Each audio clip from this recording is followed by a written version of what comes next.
impressed. Please join me for the Pledge of Allegiance. I pledge allegiance to the flag of the United States of America and to the republic for which it stands, one nation, under God, indivisible, with liberty and justice for all.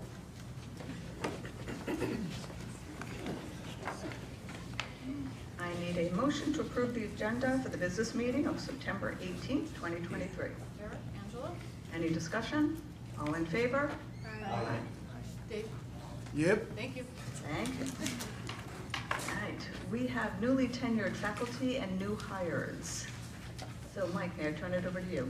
Yes, this is always kind of a nice way to start the school year, is an opportunity to recognize some of our tenured employees, but also some of our new faculty and staff. So, you know, I want to first start by thanking Tracy for all these wonderful treats. I'd stay away from the cookies though. I sometimes have to take them all home to dispose of them. So, no, just kidding. Cookies are very good. They happen to be my favorite. But so yeah, today we get an opportunity to recognize. First, I'll talk about our tenured folks who, you know, again, achieving tenure for those folks who are our new teachers and new faculty and staff to get to this point. It's a great feeling. So we've got two teachers who have gotten to that point, Jen Brugal at the high school, and Kelsey Mayo, Latin teacher, middle school, high school. So we want to thank them for their time here in Greenville and congratulate them on their tenure. We also have a district employee, Erin Dubois, who is somewhere, my guess is behind the pole here. Oh, there she is. Erin, congratulations on your tenure. I am thankful for your service and the work that you do in helping to support me personally in the district office, but also what you do in the school district. So thank you very much for everything you do.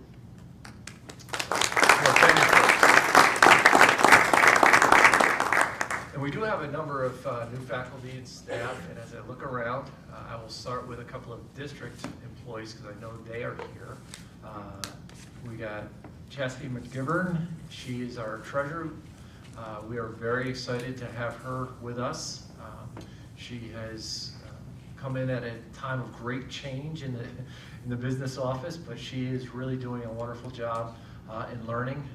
We have been fortunate enough, and I'll thank the board again for allowing Janet to come in and do some work with both Chastity and with Todd.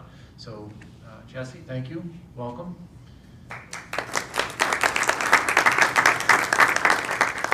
And I know that many of you have got the chance to meet Melissa at the end of August at our board meeting then, but Melissa is also new to the district this year, coming in from Questar with a lot of experience in different school districts. We're really excited about the work that she's going to be as our new K-12 principal. So welcome, Melissa. Now, I believe Tammy is here. Tammy Hawk. There she is. Hi, Tammy. How are you? Tammy is new to us as well. She's at the elementary school and doing some wonderful work there as aid monitor, I believe. Yep. So she's got a couple of kids in the district, so we welcome you. We thank you for jumping on and being part of this wonderful little Greenville family we got here. So thank you.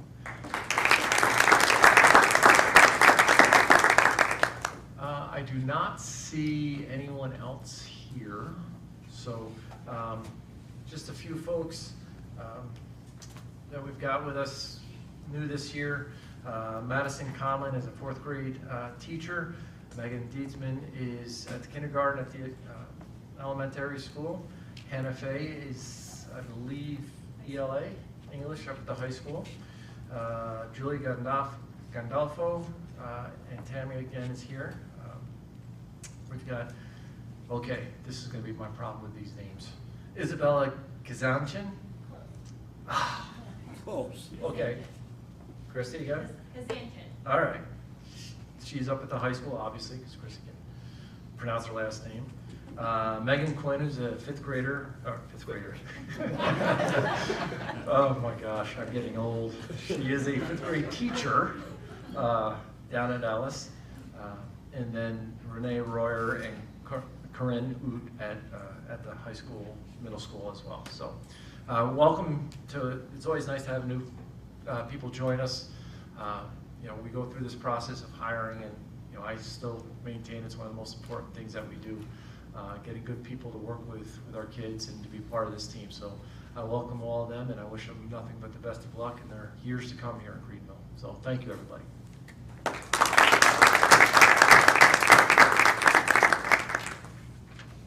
All right, thank you, Mike.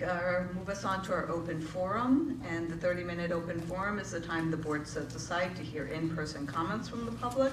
Comments may also be emailed in advance of the meeting prior to 4 p.m. on the date of the meeting, and state in the email if you would like your correspondence read out loud to Daphne Pearson, District Clerk, at pearsond@greenvillecsd.org. This is an opportunity for residents to voice general concerns and compliments, especially about items on the agenda. However, this is not the time to register complaints about specific individuals or about items that should be addressed confidentially through the proper channels. All comments shall be addressed to the district clerk and shall be limited to not more than 5 minutes per board policy 2180.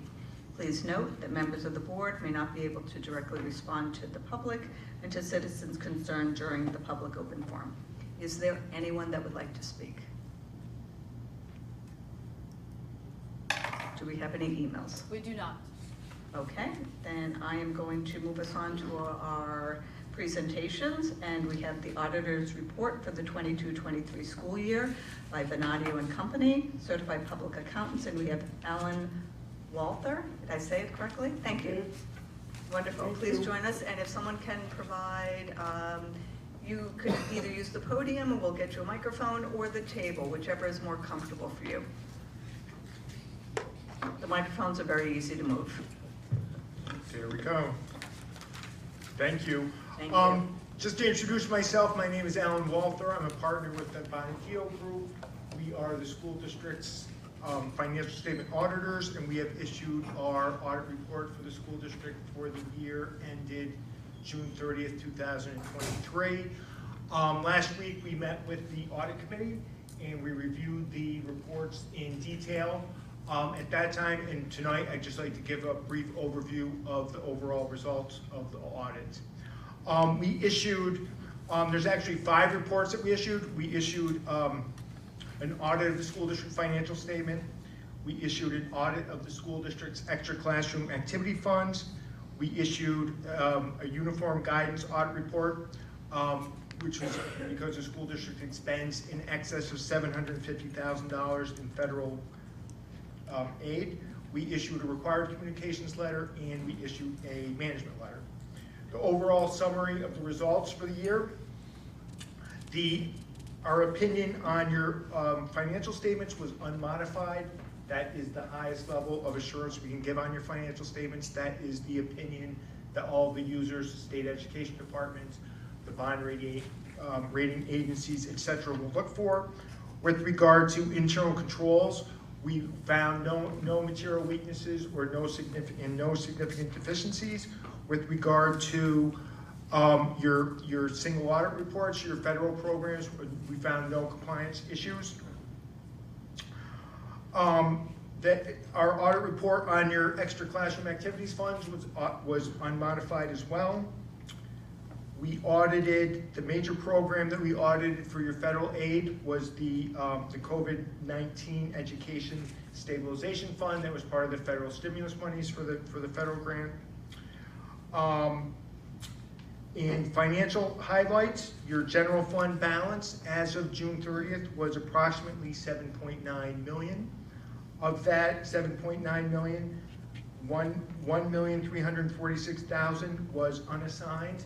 That is the amount that is limited to 4% by New York State. That is actually just under 4%, so you were in compliance with that law. With regard to your general fund, the operations versus the budget, you had a net variance, $2.4 million favorable variance versus your budget for the year. And with regard to school lunch fund, you had a $52,000 operating surplus for the year. That is the extent of my comments, unless there's any questions. Yes. So the state is auditing, I guess it's ESSER funds or anything.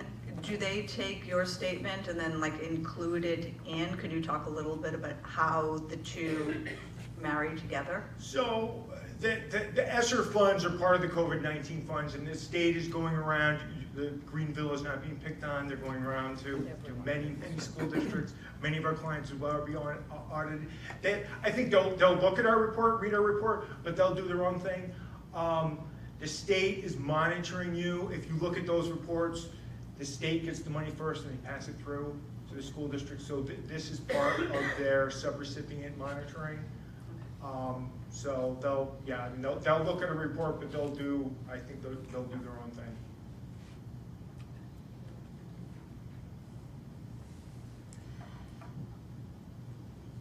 Sounds great. I mean, from everything you said, that's all modified. Is there anything in there that you think that you would say the board should be aware of or pay particular attention to below like the top line conclusion?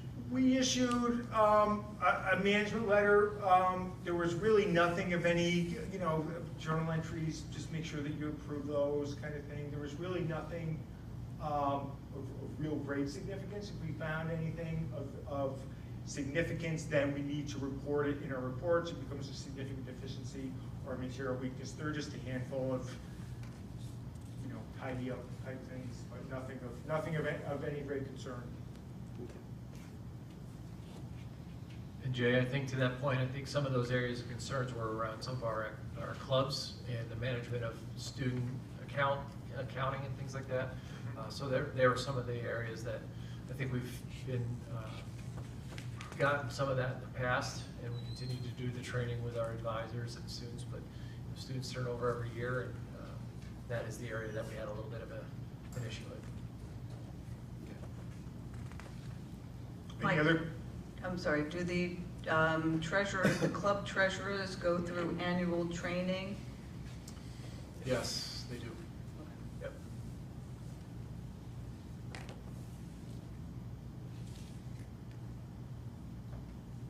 Great, then unless we don't have any other questions, thank you very much.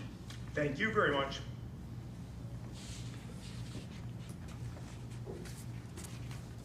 Next on our presentation, we have the capital project update. So we have Matthew Schools and Joanne Vogel from SCI Design. Welcome. Yeah, so as Matt and Joanne are coming to the podium, I just kind of I've asked them to come and just update the Board of Education.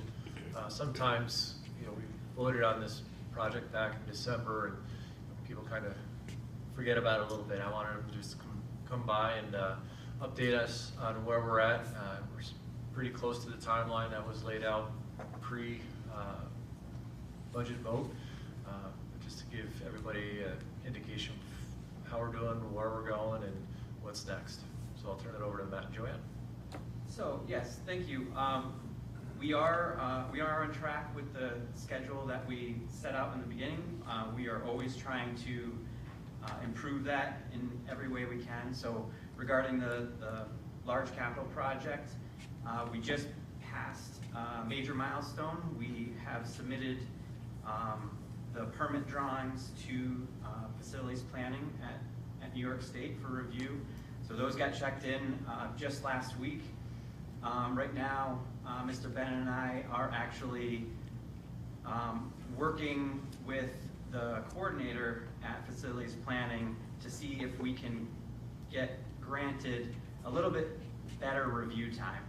It's a little bit of call it a long shot, but it won't happen unless we ask. So we're asking for a bit of a quicker review time in order to perhaps get a permit by the end of the year or earlier. Right now, if you took the average review times that they advertised based on when the project went in, they would be reviewing the project at the end of December. We'd really like that to be, and our original project schedule would benefit if that was closer to the end of November. So what we've, and the circumstance when we started the project to where we are right now is that after the referendum was passed, the state eliminated or suspended a third-party review program that typically allows a third party, which would be another architect that works privately, they could review the project and report back to the state on code compliance and such. The average review time for that was 45 days. The average review time of sitting at facilities planning for the state staff to review it is 14 to 16 weeks right now. Because they eliminated it after we developed and voted on a project, we're asking for, we'll say, special permission for them to expedite our project to relieve us of the hardship that the change in their operation has caused us. We will survive if we do not get that granted, but it obviously really helps, because every day as we move toward, say, March of next year, that we're not bidding the project, the competition between contractors and pricing could go up. So the sooner we bid it, the better. So we know generally where we should land based on the average review times. We're just trying to do everything in our power to make that a bit better. So that's the capital project. What to expect with the next few months with the capital project? It's sitting there waiting to be picked up and reviewed for permit because there's a lot of folks in line. That doesn't mean we stop working. There's a lot we can do in the meantime. Now that school's back in session, we can start back up some of those fine-tuning meetings that we have with the staff and stakeholders, just to make sure that the design sitting on the shelf right now can't be improved or hasn't, the needs haven't changed since we initially met with folks at the end of last school year. So there could be those meetings to expect. We'll also submit the drawings that I dropped off earlier today that are the permit drawings, a copy that's at SED. We'll also have those given to the construction manager that you guys have, and they should be doing a construction cost estimate. So we've already received one progress cost estimate for the major capital project, and that didn't expose any real issues as far as the scope and budget. We were in very good shape for that, but again, it was just a progress. It was when we were roughly 50% done with the design. Now that we're 90 to 100% done with the design, they'll get another shot at it. They'll do a construction cost estimate, and we'll vet the results of that, and we'll report back on that. So that's something to expect in the next month or so on the capital project. The other small projects going on, we are beginning to close out, or we are closing out the federal funds capital projects. So part of your federal funds went to some capital construction related. As you know, we added the pavilion outside and the shade structures right outside this room and at the elementary school courtyard are part of that.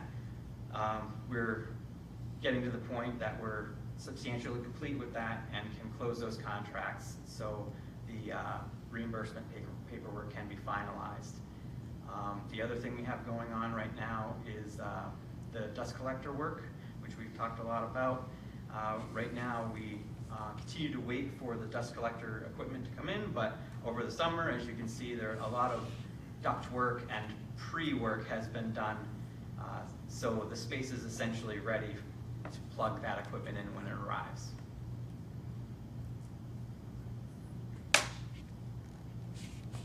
Yes, we're also, so we worked on the baseball field drainage, and a lot of time has passed since we actually had some work done out there, but we're also closing that contract out. We've come to terms with the contractor to actually delete a segment of that work, if you recall.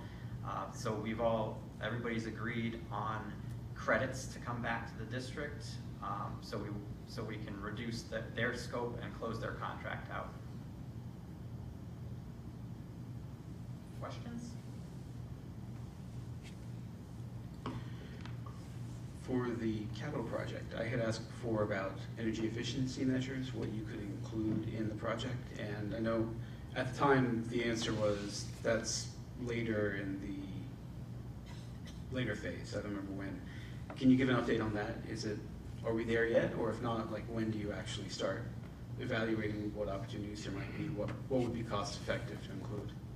Well, the opportunities that are cooked into the capital project are in the project. There isn't what I would call dedicated energy efficiency strategies or scope items.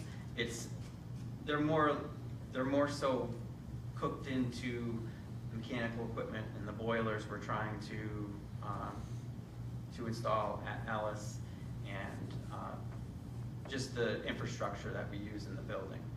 Do you mean you chose more efficient equipment? Yes.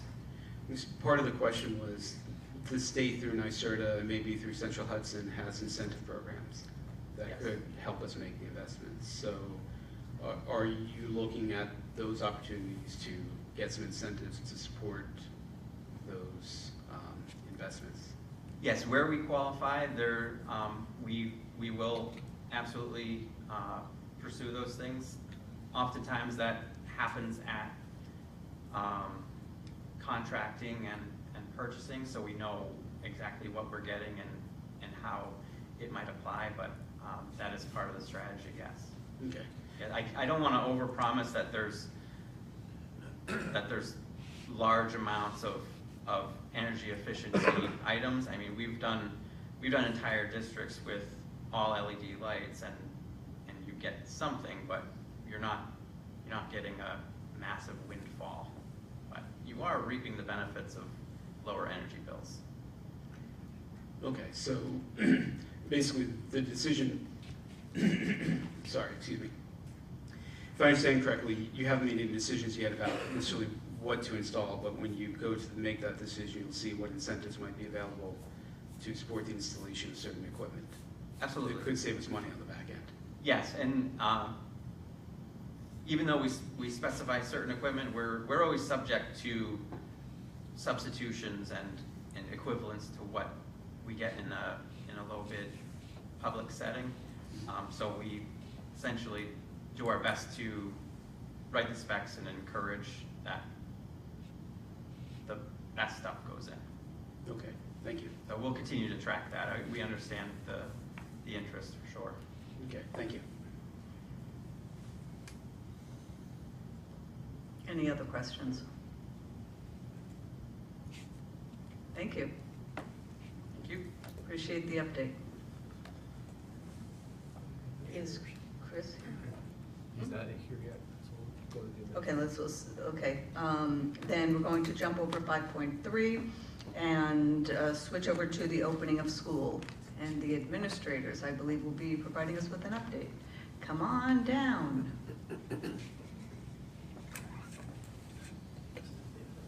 Now they gotta do like rock, paper, scissors to see who's gonna I go know, who's first. going to get the extra chair, just pull it up. Thank you, Peter. So school has started.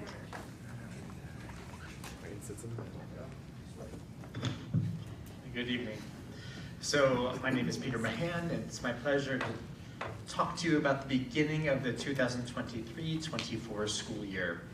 And Mr. Bennett took the line that I really wanted to start with, which is probably the most important thing about the school year happened over the summer, which is the recruitment of really talented faculty and staff.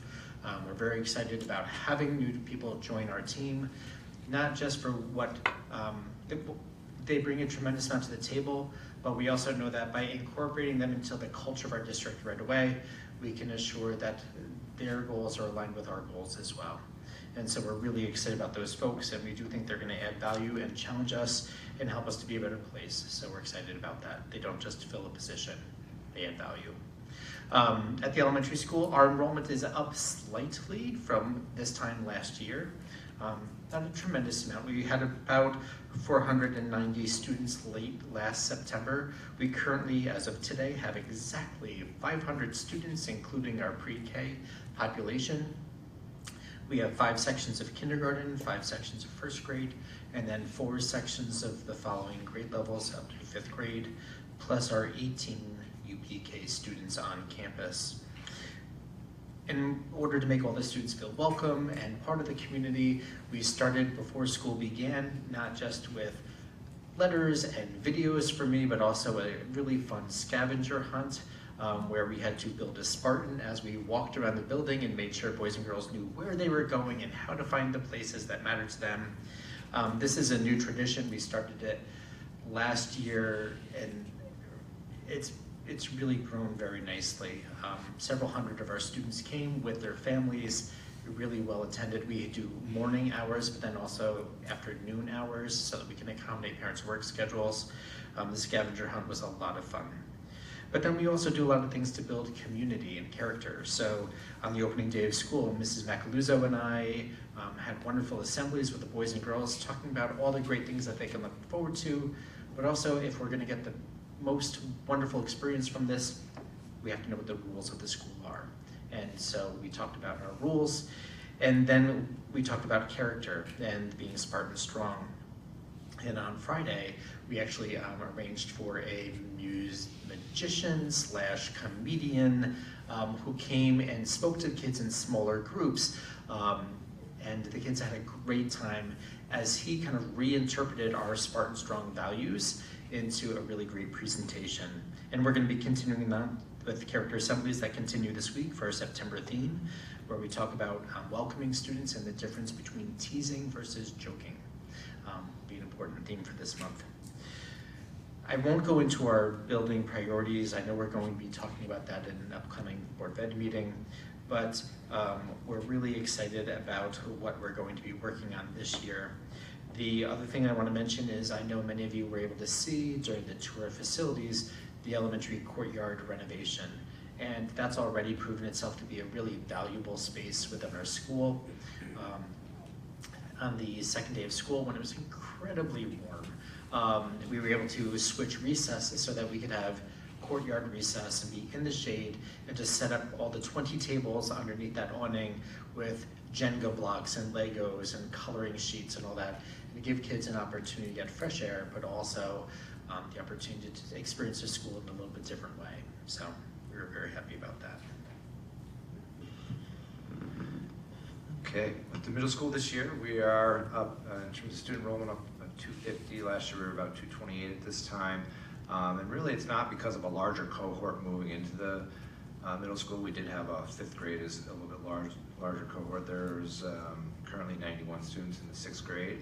But we've had 10 or 12 new students come into the district at all 3 grade levels, so it's been nice. Faculty has been welcomed by our middle school family, and I feel like they're adjusting well and coming with a lot of enthusiasm, so it's great to have some new staff in the building always. As Mr. Mahan talked about, Ellis here at the middle school, we try to do some transitional things right before school starts just to make students ease their anxiety before school starts with opening that locker and just walking the building and realizing it's really not that bad at all of getting around the building. You can do it pretty quickly. But I think the students are off to a great start. Just a lot of positive energy in the building, which is good to feel.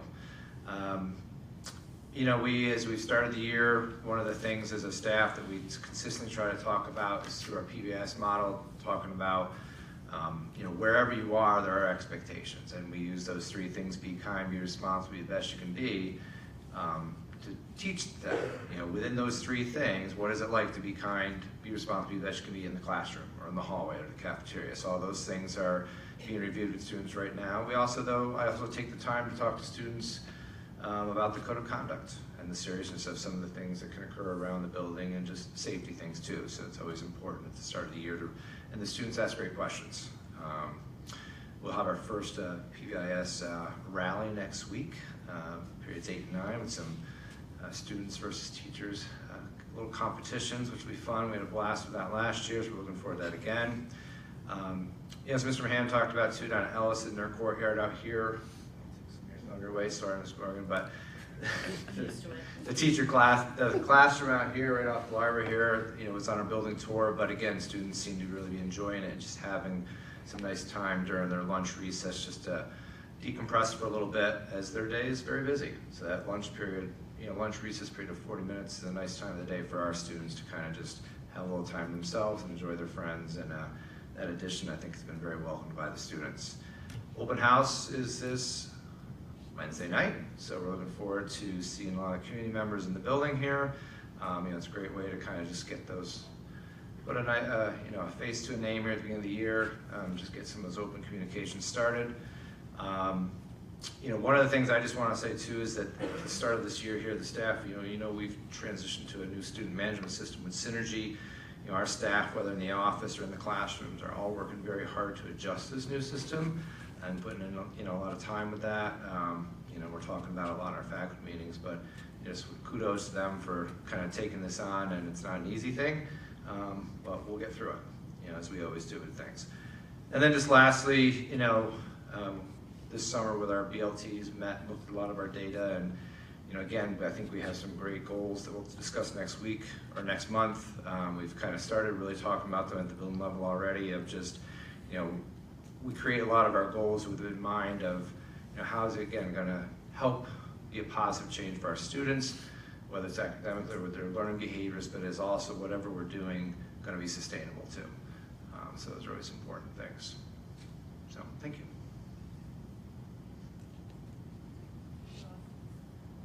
I didn't want to turn this on if that one's still on. So we have our enrollment at the high school is a little bit less than last year. We have 350 students exactly. We had a big senior class that graduated.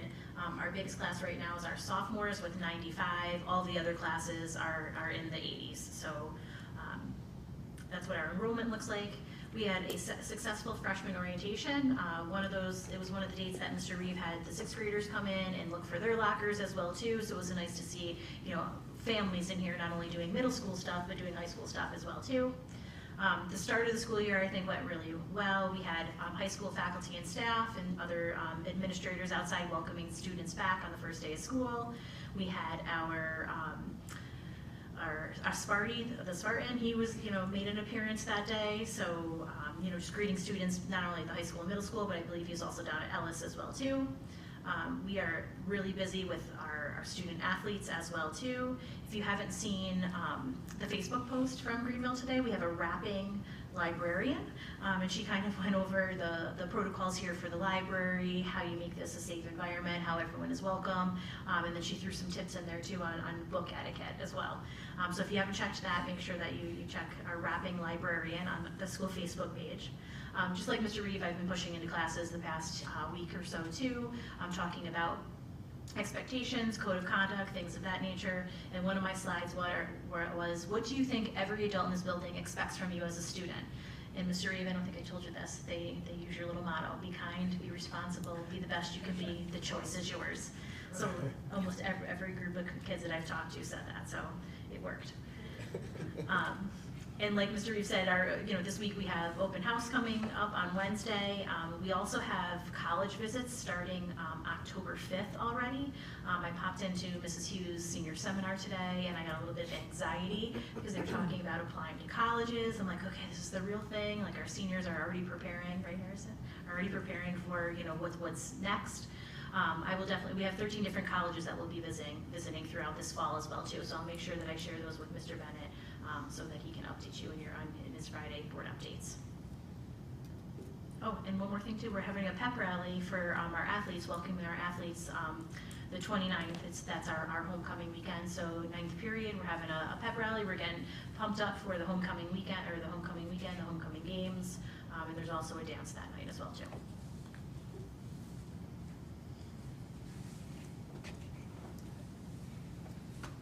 I just wanted to take a quick minute, and I feel bad for not introducing Harrison. Thank you, Christy, for mentioning Harrison being here today. I was going to do it during accolades, and I got all excited about our new folks. But Harrison is new, our student-elected board member. So this is Harrison's first official meeting. So Harrison, I want to welcome you and thank you for stepping up and being a part of this. We will do more of a formal orientation towards the end of the month, but I'm happy to have you here. I'm looking forward. Yeah, push the button. I'm looking forward to this, Mr. Bennett. All right, it never works. Oh. I'm looking forward to this, Mr. Bennett. Thank you. Sorry. It takes a little getting used to, that's for sure. But thank you. Excellent. Any other questions or anything for our administrators? Thank you very much. We appreciate the update. The beginning of the start of the school year is full of a lot of excitement and maybe sometimes a little bit of anxiety, and it's really nice to see, you know, the same faces and everything else, and just, you know, welcome home kind of for that. So thank you very much. Appreciate it. All right, so now I'm going to turn it over to Matt Berkshire, the Director of Curriculum, who is going to talk to us about the CTE FACS pathways.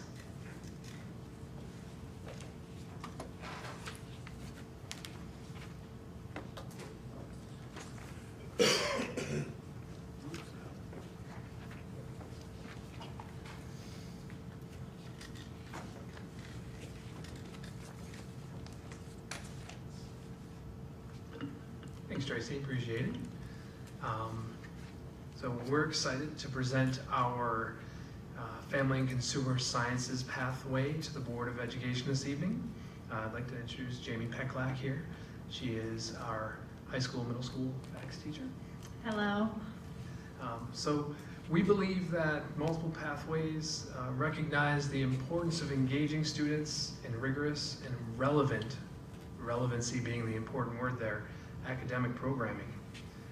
This pathway recognizes students' interests and strengths, and this evening, Jamie and I will be giving an overview of the approval process and the benefits and the details of our newly proposed CTE program for Family and Consumer Sciences. So just to begin with some procedural things, what is the approval process? So the state has offered options of additional pathways to graduation, and it's our intent to examine these additional pathways that have been offered and see about ways that we can offer them without the assignment of any additional resources. So the CTE FACS pathway that we're going to present tonight is composed entirely of courses and offerings that we offered previously. We are simply organizing them and going through a formal approval process so that we can offer this as a pathway to graduation.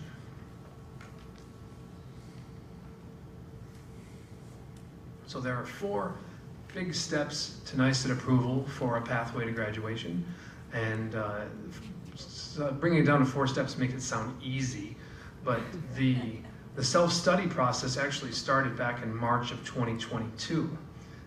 As part of that process, you know, the team has met at least 8 times since then, and during that process, they're working out the program content, they're working out what type of work-based learning opportunities there'll be, employability profiles, deciding which technical assessment that we'll use, and working on any articulation agreements with learning institutions, universities, and then making sure that we have the properly certified staff to teach inside this pathway.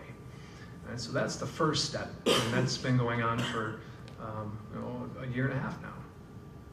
We did our external review meeting last week, and during that meeting a presentation was given, a plan was reviewed, and we had feedback that was given about strengths, suggestions for improvement, and suggestions for ways to promote the program. Participants included teachers from Greenville, community members, and people from the industry fields related to this pathway, parents, and such other members of the community. Here we are tonight at the Board of Education approval presentation. And then lastly, the New York State Education Department review happens after we submit our application formally, and that happens on October 1st, or before October 1st. That's the deadline for that. So the components of a CTE approved program, it's going to have all 6 of these components.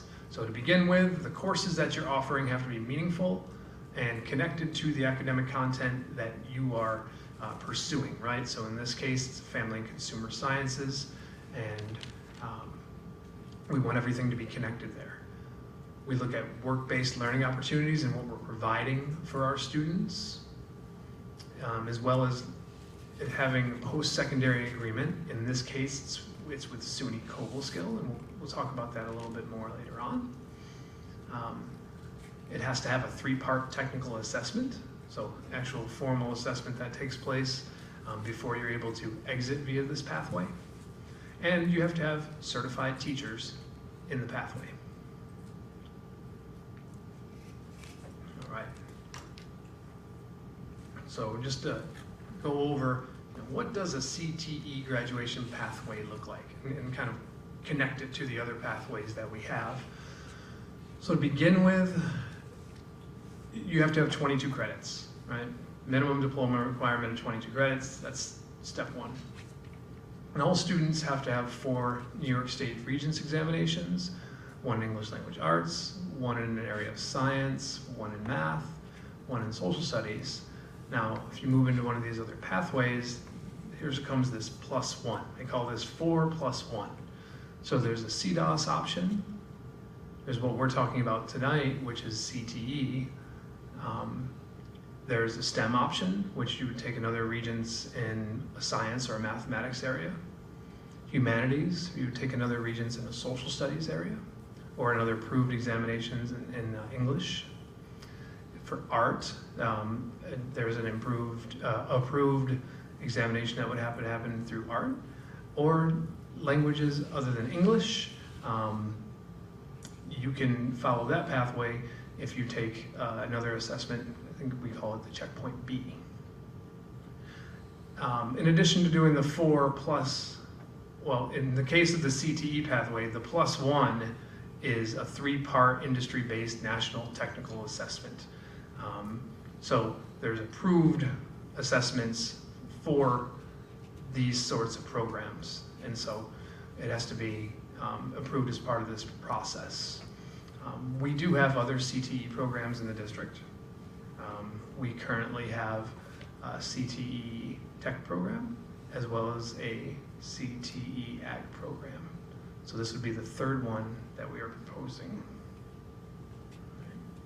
And last, the student has to complete the actual programming that goes with it, right? As part of those 22 credits, there's other classes that they're gonna have to take. And in the end, they would exit school with a Regents diploma and a technical endorsement on that diploma.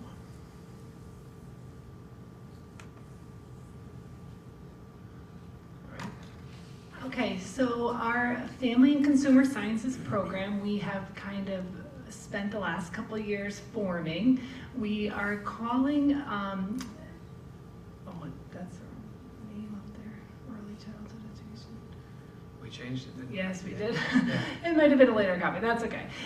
We decided on human services, and the reason we went in that direction was because we really wanted to give students in the VAX pathway an opportunity to explore a lot of different areas of human services. So Family and Consumer Sciences covers areas of textiles, fashion, design.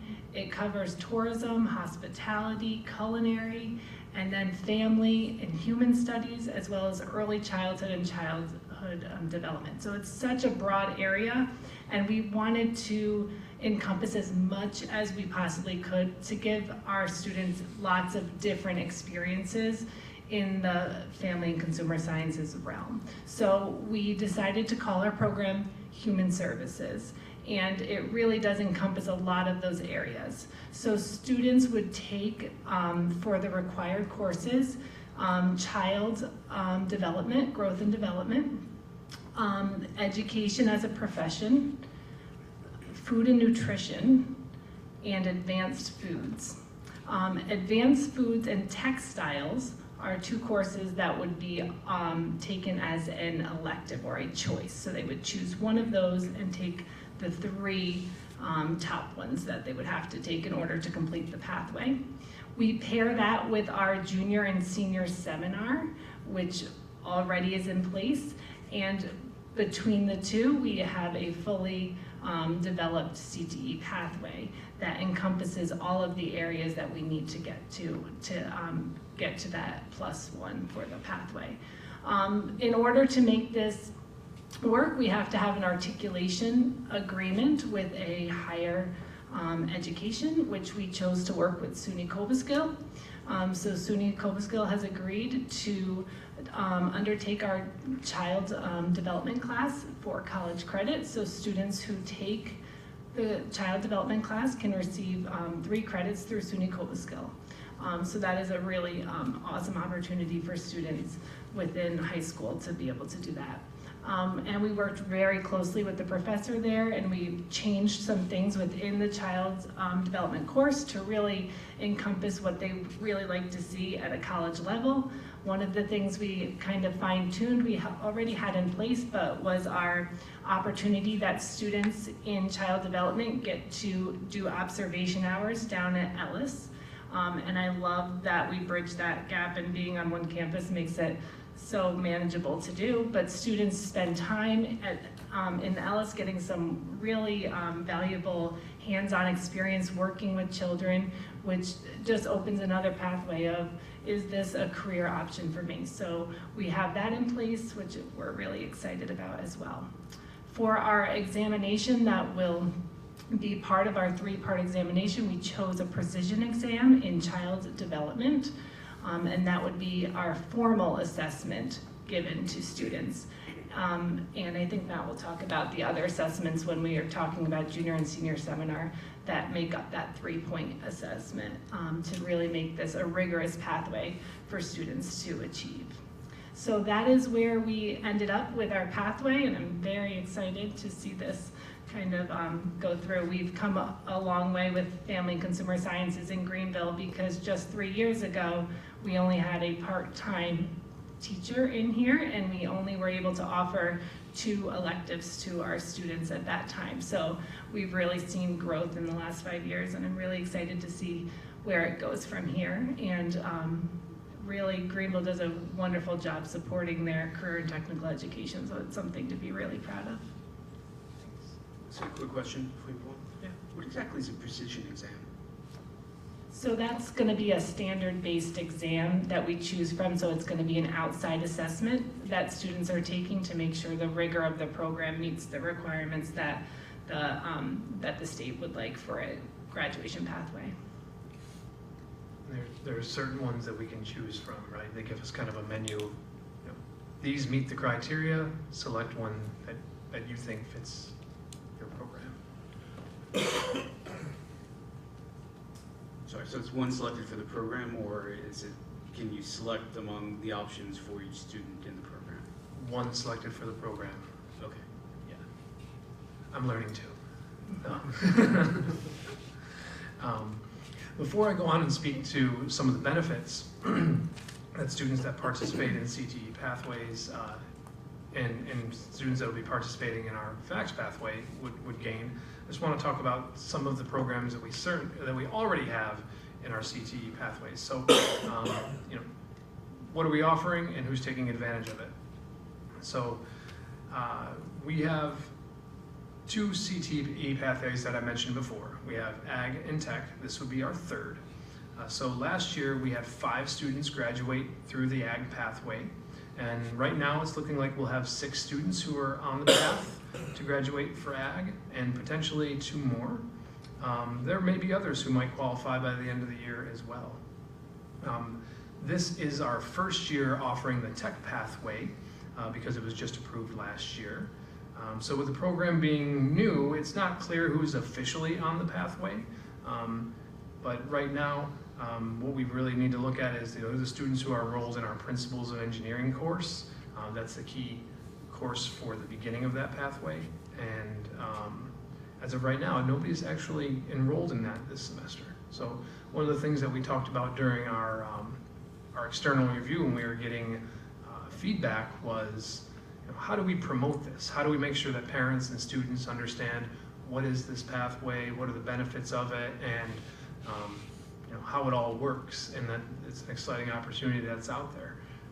So that's something we need to do to grow, so we can get as many students that are interested to take advantage of this program and the benefits that they see from it. Matt, one quick thought is in the spring, there's usually incoming freshmen.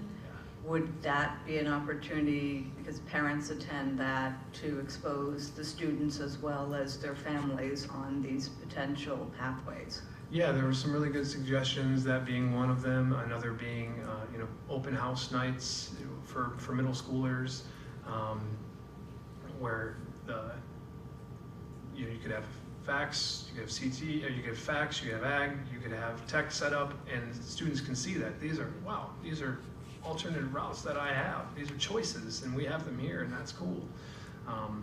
So it's like the publicity is an important part of this, and making sure that people understand, because it's also new. All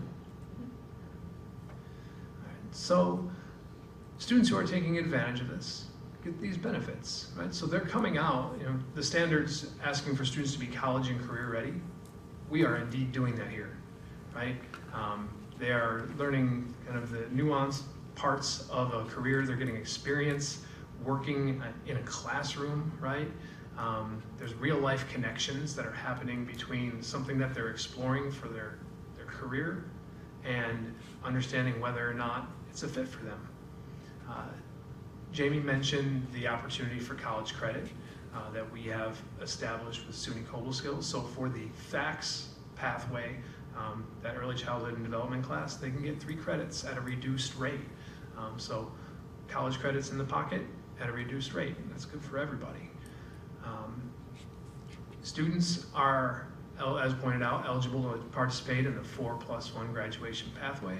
And lastly, as you leave, you have a competitive advantage over somebody else that you may be applying for a job at a place, and you can say, well, when I was in high school, I was actually on this pathway, and I specialized in this, and I got some work done in where I got to work in elementary school classrooms, and the experience that I had while being supervised by my teachers.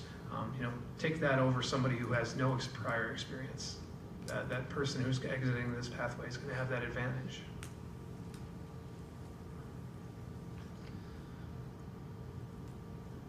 Another benefit, and this came out during our self-study portion, is, as they exit high school, as they exit college, what kind of careers can students who are in this program of study, what kind of careers can they move toward?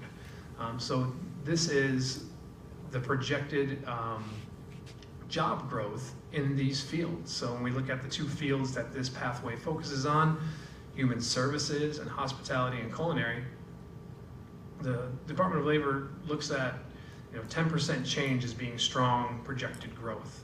If you look at these areas, you can see there are a number of professions associated with this program that we would be preparing students to move toward those fields, and there is the potential for growth in many of them.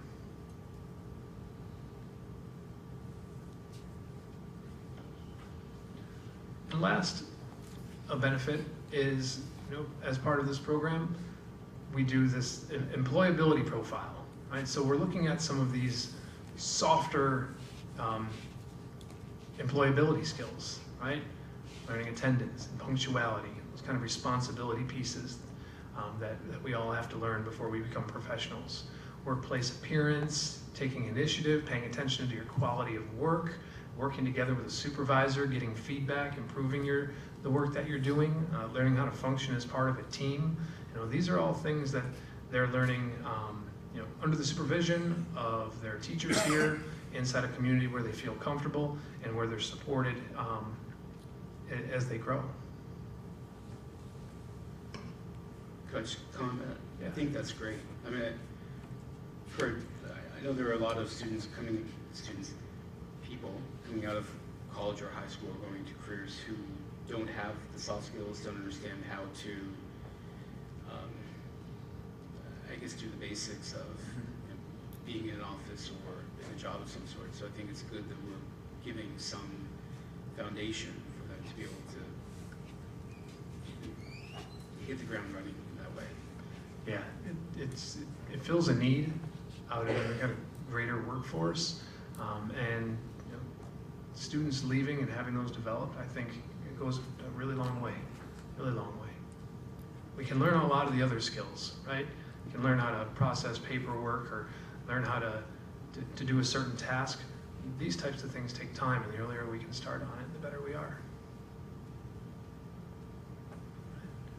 So I know you all have been asking some questions as we've gone throughout.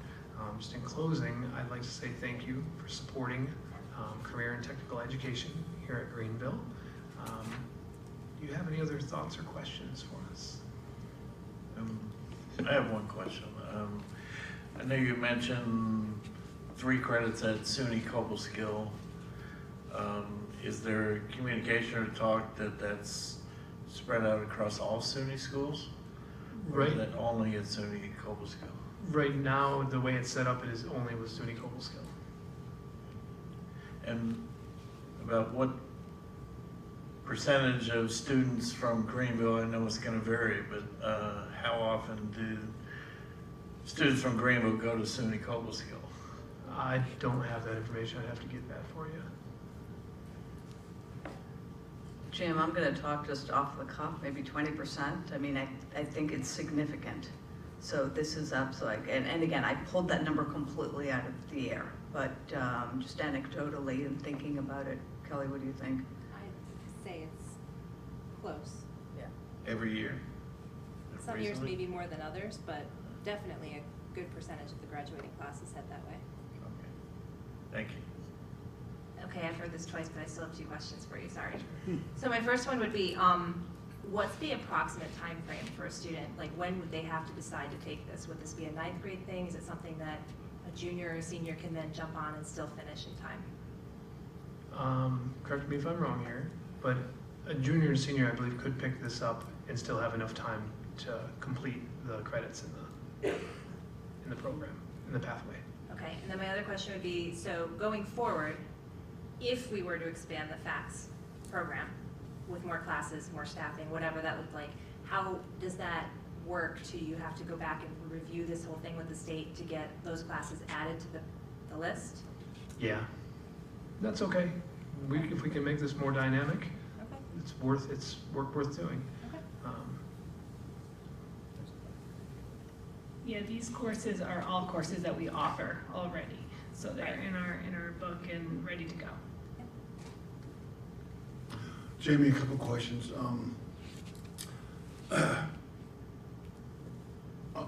The classes that are listed on this overview, are those the only electives you teach? Correct, but I also teach 7th and 8th grade. That's where I was going. You are our only FACS teacher. Yes, Yeah. I know. So I'm wondering, and it doesn't, just to clarify things, the precision exam that we chose fit with what we were currently doing, right? It wasn't, or did we create a program to fit with the exam that they offered? Yeah, that's a great question. So child development has been probably the stronghold in the FACS program, that course, for a long time. Even at a part-time position, that course held strong. So no, we did not create the program for the test. We had the program and chose the best fitting test. Right, okay, good, excellent. That's, and then Matt, when you were explaining the other CTE pathways that we have, it made me think that if I was a student that was in trouble, I was, but I'm not now. And I got my junior year or senior year, and it looked like Mr. Finch was not going to make it to graduation because of the requirements.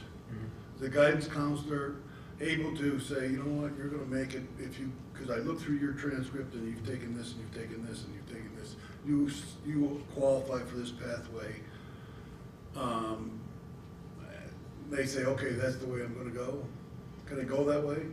It can. We certainly, over the past 2 years of me working here, there's been situations where maybe a student hasn't been able to pass a class or pass a Regents, and we sit down and we say, okay, here are your other options. Right. And the more options we have, the better, right? If you're somebody who is not interested in Spanish and learning a language is difficult for you, that pathway is closed. Okay. You know, that 4+1 with the languages other than English, you're not going to go there. To have those other choices is really valuable. And Jamie, I know in the presentation we had last year with the tech pathway, I believe I asked the same question. And it doesn't matter, Matt, if no one is signed up for it, because next year 10 kids can sign up for it. Right. And I totally agree with you.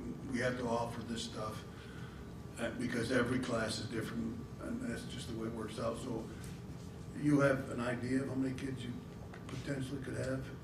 So I think it's hard to put a number on it. I think with the core class being child development, you could start there with your number enrollment.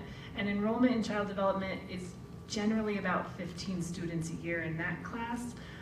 The thing with the human services is that it is very diversified. So I do have students in a food and nutrition class that are never going to take a child development class, or I have students who take a textile class and will never take careers in education because they do offer such a wide variety. So I think that I'll have some people who want to do all of it, but it's not going to be for every student. I think that you're probably going to have students every year that are generally interested in some of those careers, and they see this as a way of, actually I see it as a way for them and mom and dad to make sure that that's the way they want to go without spending a whole lot of money, you know, going to college and things. I really hate this profession. It's an entry level situation. And you know, Mr. Reeve pointed out during our external review the benefit of this sort of pathway for a student who's a freshman or a sophomore who might have their eyes set on going to Questar as a junior or senior. Well, they can start working on these types of things early on in high school and exploring those options, and it gives them another focus in the freshman and sophomore year when your junior year might seem so far away, you know, before you're able to go to Questar and follow up and do some additional technical work there. I appreciate your work on this, Jamie. Thank you. And Matt. Thanks, Dave. Great, thank you very much. We appreciate the presentation. Thank you. All right, we are now going to go backwards to 5.3 to the solar power opportunities, and I'm going to introduce Chris Honeywell from the Honeywell Law Firm. I saw him walk in. Hey, Chris.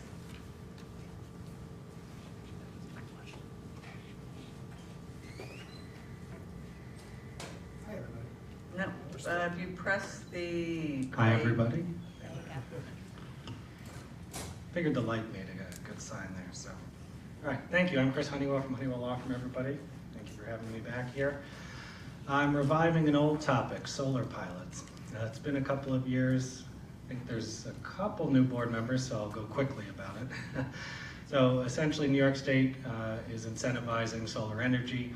There are companies that come around and they build what are called community solar projects. They're not on district land. They go and find typically agriculturally exempt land. They negotiate a lease with the landowner and they build a solar farm, and then they go door to door and they try to get their community subscribers onto their community solar farm. Why does the district care? Because unlike IDA pilots, payment in lieu of taxes, where you typically have no say in them and whatever the county implements, that's what you're stuck with from a business perspective. Solar pilots, you actually do get to negotiate a pilot. You get to be sort of the lead person at the table because of the tax share that a school district has, so it's really been a good opportunity for school districts to try to receive some of the benefits of the solar that's happening from a purely financial basis. Greenville has done 6 or 7 projects before. It's been a couple of years.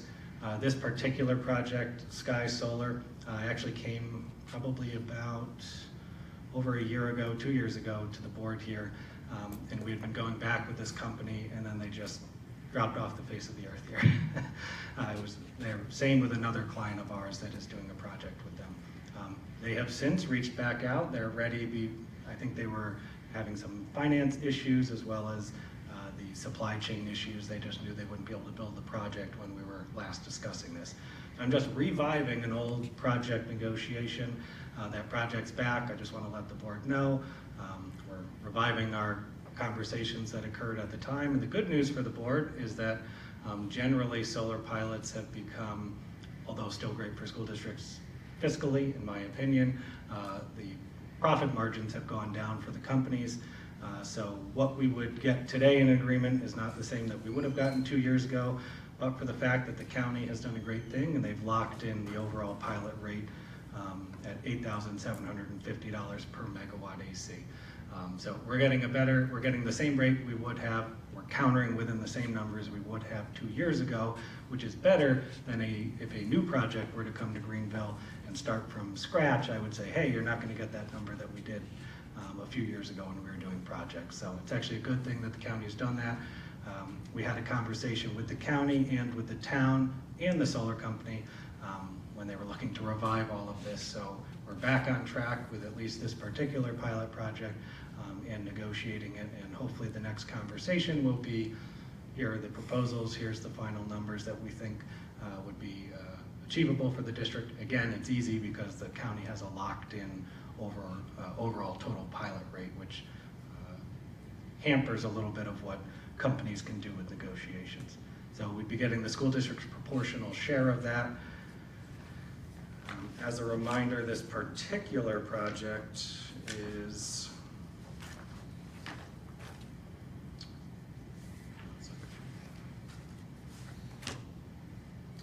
off County Route 67. I have a tax lot number and certainly a map if anyone was interested in being able to better pinpoint exactly where this project is, but it's off County Route 67 in the town of Cairo. And I have the tax lot number if anyone's interested, 51.00-7-38. So that's where they're looking to build this. It's a 1.98 megawatt project. So in the world of community solar, which is already small solar generally, they can have up to 5 megawatt projects, and this is a relatively small project. But Chris, just to clarify, even though you said that the location is in Cairo, it falls into the Greenville Central School District. Correct. I can confirm that because when they first reached out, they reached out to the wrong school district, which is another client of ours, and eventually we were able to narrow down that this is the correct school district that they should be doing business with in terms of a pilot agreement. Sorry, if I missed this at the beginning, but you said it's a specific rate per megawatt. That's per year? I mean, it's what, 20 years? So it's $8,750 per megawatt. It's a 15-year pilot. Okay. In year 16, hey, the pilot's gone, but it's a fully taxable project. It's still on the assessment rolls. Typically with the landowner, they have a 25-year lease with typically 2 or 3 5-year extensions. So just because our goal here is to front load payments into an education contribution agreement, which then goes into a charitable fund, which is already a reserve fund that the district had previously set up for the prior solar projects.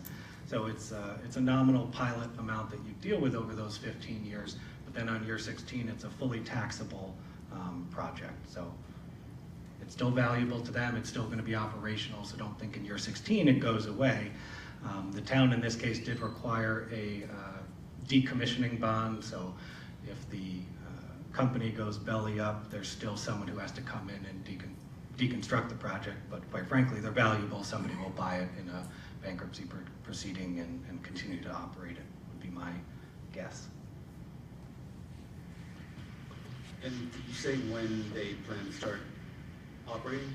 And second, that's 1A, and 1B would be when would we start seeing some money from it? Great questions. We don't know exactly when they're looking at next year to begin the construction. They've got to do some clearing first. From a when would we see the fund standpoint, I structure the education contribution agreement for the district to receive within 90 days of we'll call it commercial operation, which is my layman's terms, I know you might know more, flipping the switch to turn on the power. So we get the bulk of the payment within 90 days of that happening. Your first pilot payment depends on when that is. If they activate the project before March 1st, which is your taxable status date, you would receive the first pilot payment in September of '24. If they flip the switch after March 1st, which I suspect they will do, you would not get the first pilot payment until September of 2025. So you're looking at least probably 6 to 12 months out before seeing any of this payment. But once you do, that first amount is typically front-loaded the way we structure it and have structured it in the past for Greenville. Any other questions about this? The fixed rate that the county locked in at per megawatt, then the school district and the town and the county get their portion of that amount, right? Correct, our proportional share, yes. And our portion will be 80%? 68.02%. Okay, a little less. I guess that's it. No, I was wondering if that's all built in, right? I'm wondering what you're negotiating. We're negotiating the language of the pilot and the education contribution agreement, as well as negotiating, again, the nice thing I will say about Greene County versus some other counties I'm dealing with is the county, the towns, the school districts all jointly negotiate these, which is helpful. It's greater bargaining power, in my opinion. So we've been negotiating prior projects to get to that 8,750, and now we're just negotiating the terms of the language of the two agreements. There will be a pilot agreement and an education contribution agreement. And that education contribution agreement, although Greenville has done it before, is relatively new to some of the solar companies, because this is not a company you've previously done a project with. Explain that a little bit more for me. The educational contribution, is that going to be is that a portion of what we would be getting from the pilot during the 16 or 15 years, or is that totally separate, lump sum? It is a portion of the pilot payment paid upfront and a lump sum fee. Any other questions?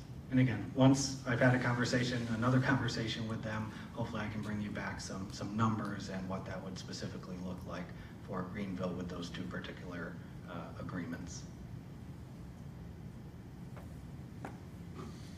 Okay, thank you very much. Alrighty, thank you We for having me. appreciate it.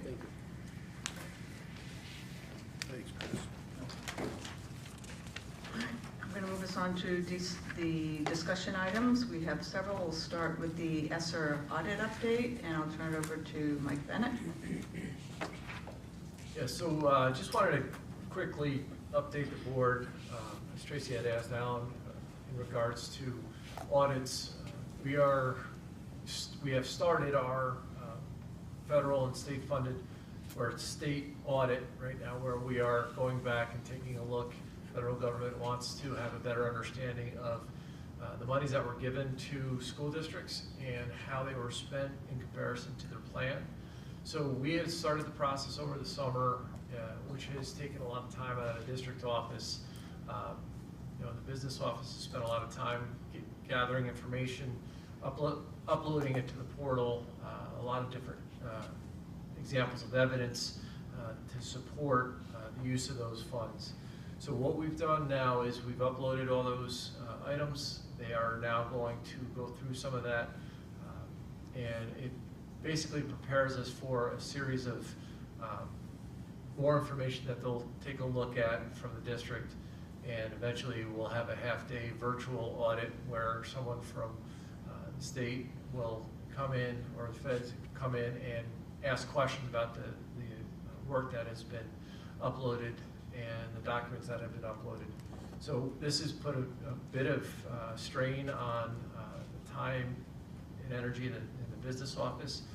We have used Janet, Aaron, Tom, Stacia has really, Scott has uploaded a bunch of documents as well. So it's taken some time. This is something that we're hoping to be concluded with by the end of December.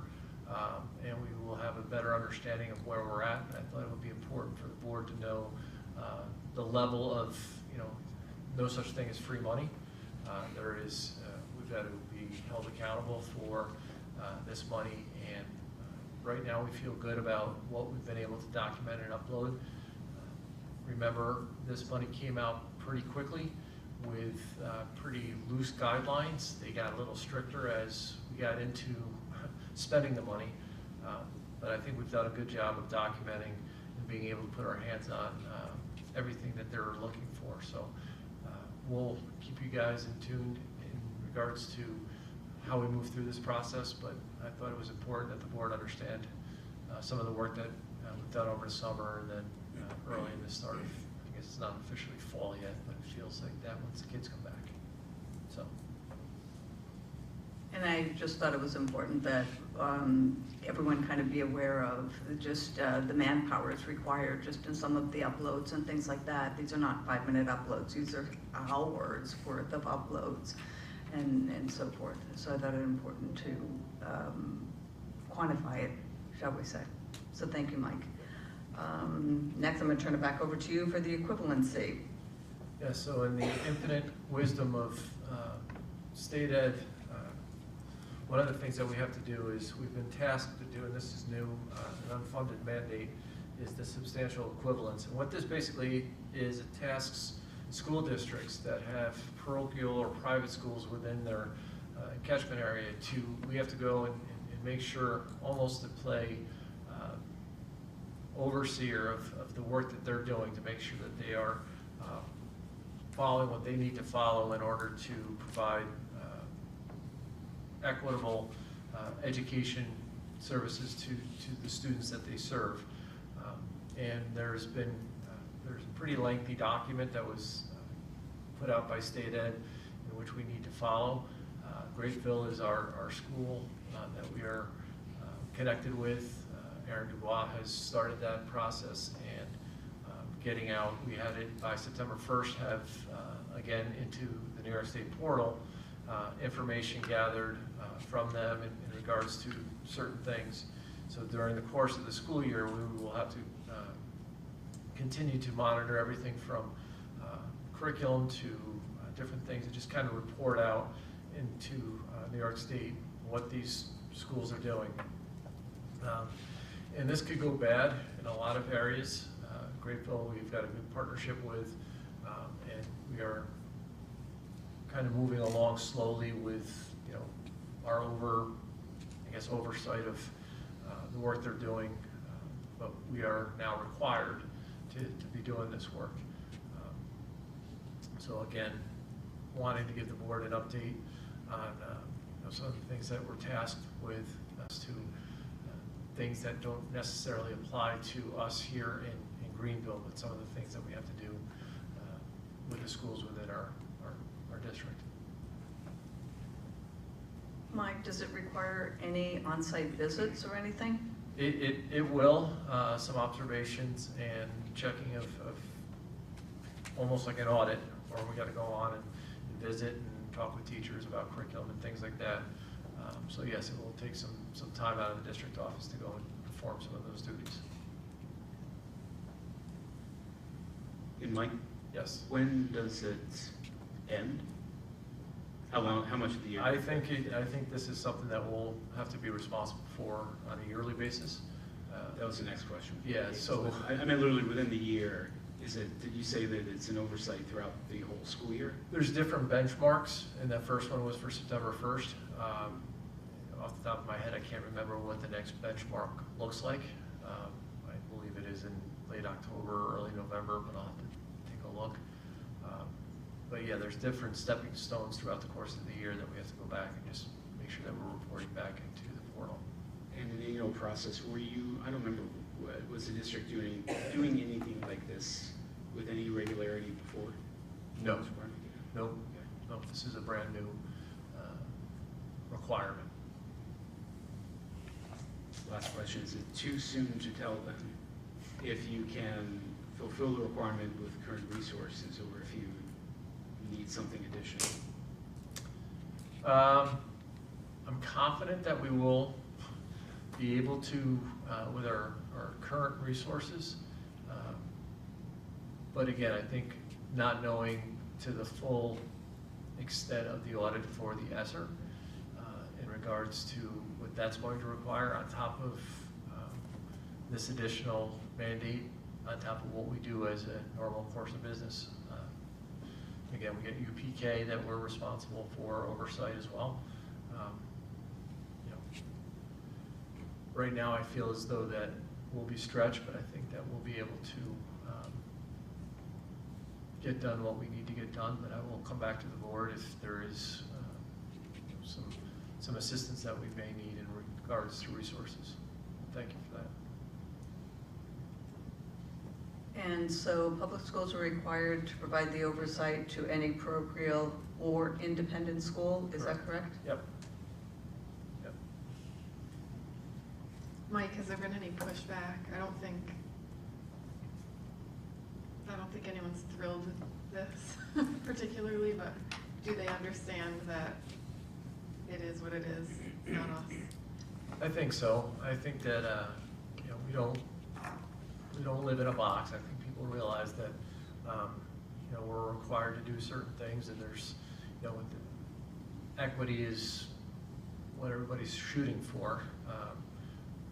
So we'll do what we need to do in respect, you know, in my personal opinion, and I know that doesn't really matter here, but I think that there is a reason why these schools start up and they work and they're good for families and kids.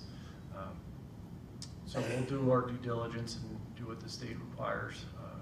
You know, I'm not looking to shut anybody down or anything like that. So, but we'll make sure that we do what we need to do. I hope I don't get in trouble for this.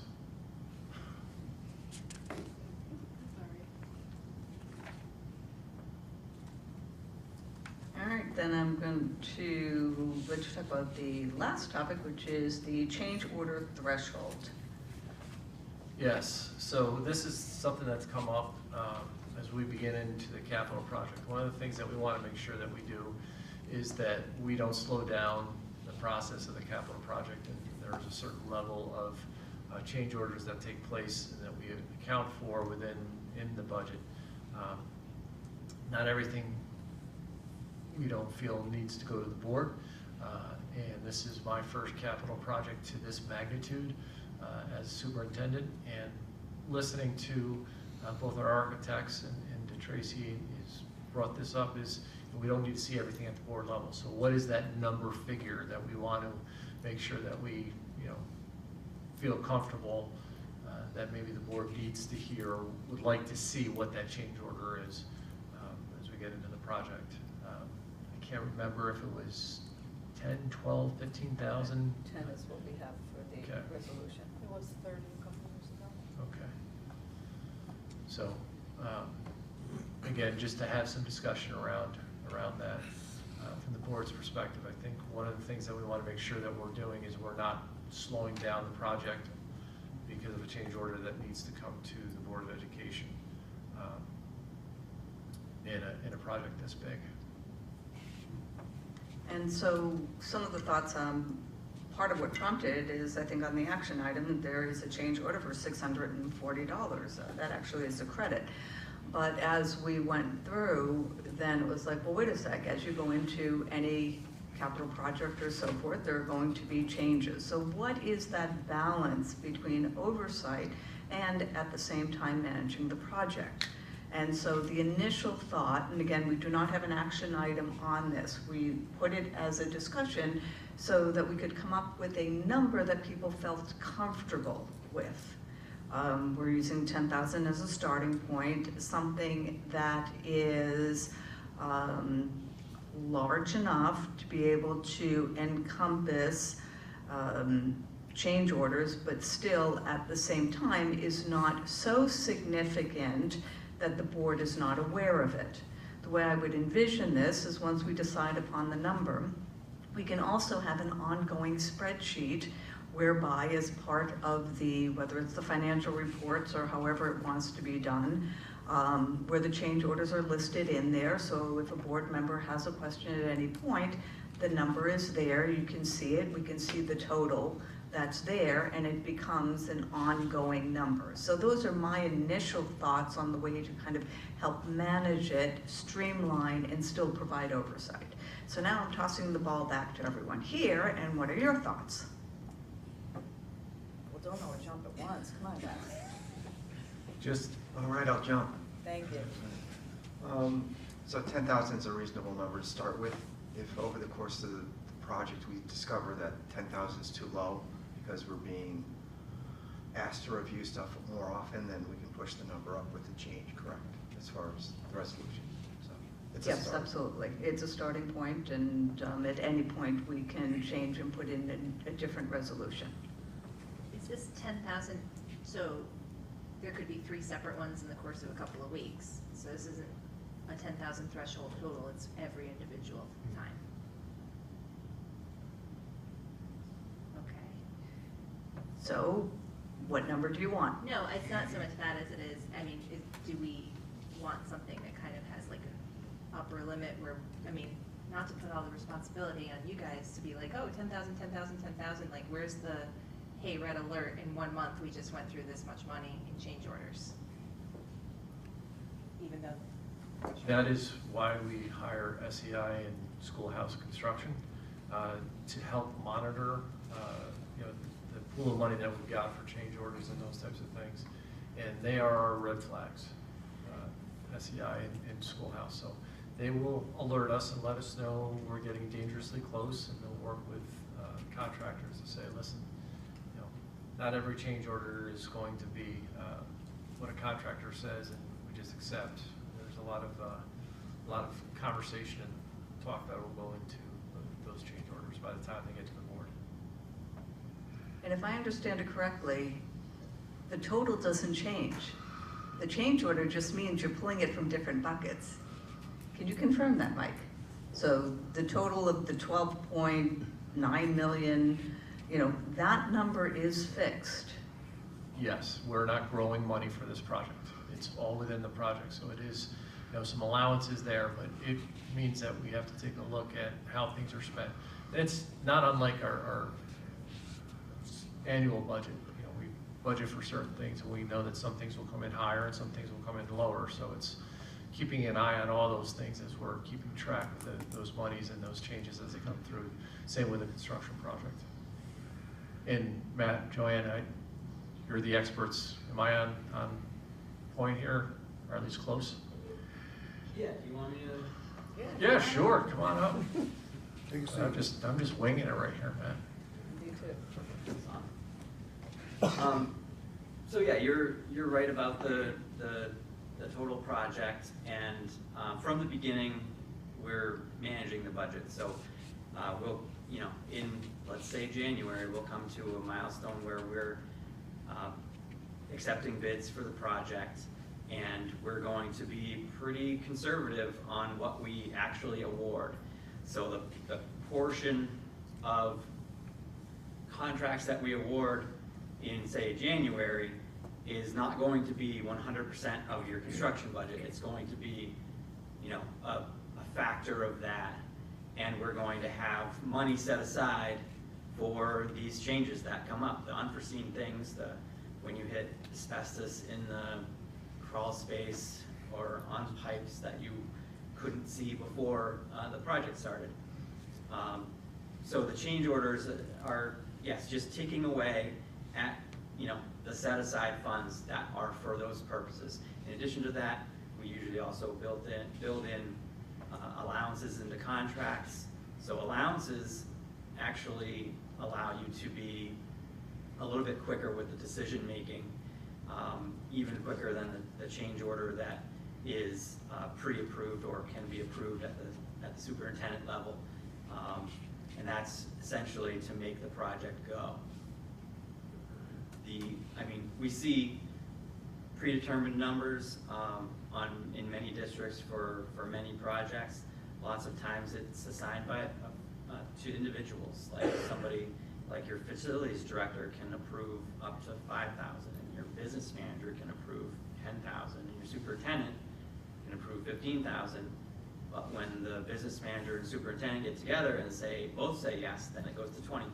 So you can get really complicated with these types of deals, but essentially, yes, you're controlled spending money that's set aside for that purpose. And by all means, between us at SEI and the schoolhouse or construction manager, we're keeping a close eye on sort of the finish line and the unknowns. And as the project marches on, the unknowns dwindle down, and you can be a little less conservative with money. But you know, like I said, in January, where you're awarding bids, you're going to be quite conservative, and you're actually going to we could come to a situation where we have enough money to do everything, but it would be spending the entire construction budget, and we're going to say, well, we can't overcommit on day one because we could get 5% in change orders. So we'll make hard decisions at that time, knowing that if things go great, we'll be spending down extra money later, either by change order or by separate bid later. Do you have a sense of when the change orders come in, and I think this kind of gets at your point, Kelly, the timing behind them? So, for example, will you get a chunk all at once, or they tend to be spread out, or you really can't say?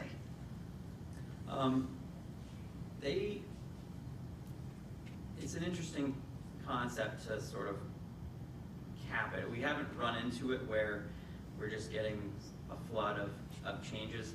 You will very likely end up with a series of change orders as soon as demolition starts. You're going to find things that are going to be, oh geez, now I have to react to this in a timely fashion and not delay what's after the demolition of the project so we can get back to the school year. So there certainly could be a series of them, but I don't see them really ever getting to a concerning level.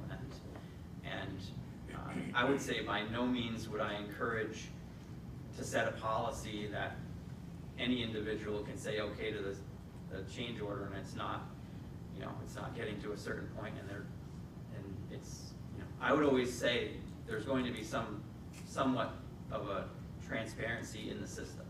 There isn't a situation where Mr. Bennett's not going to say, oh, by the way, we had to commit $50,000 to this thing, and leave you in the dark. So Kelly, I'm going to put you on the spot and say, what would be the number that you would be comfortable? Like if the resolution were, let's say, 10,000 for change order up to 30,000 over 1 month. And if you're not comfortable, if you want to think about it, just say, I want to think about it. Like, do you have a number that is a comfort, or does someone else have a number that they feel okay? Because really we're looking at on a month-to-month basis. Yeah, I think for me it's more, this is my first experience with this, so I was trying to get a feel for how that all works, but if somebody else has an idea on it, that's fine. Excuse me, I do, and SEI is correct, Matt. We'll probably know more real time with this when demolition starts. That's usually when you really start noticing and covering things.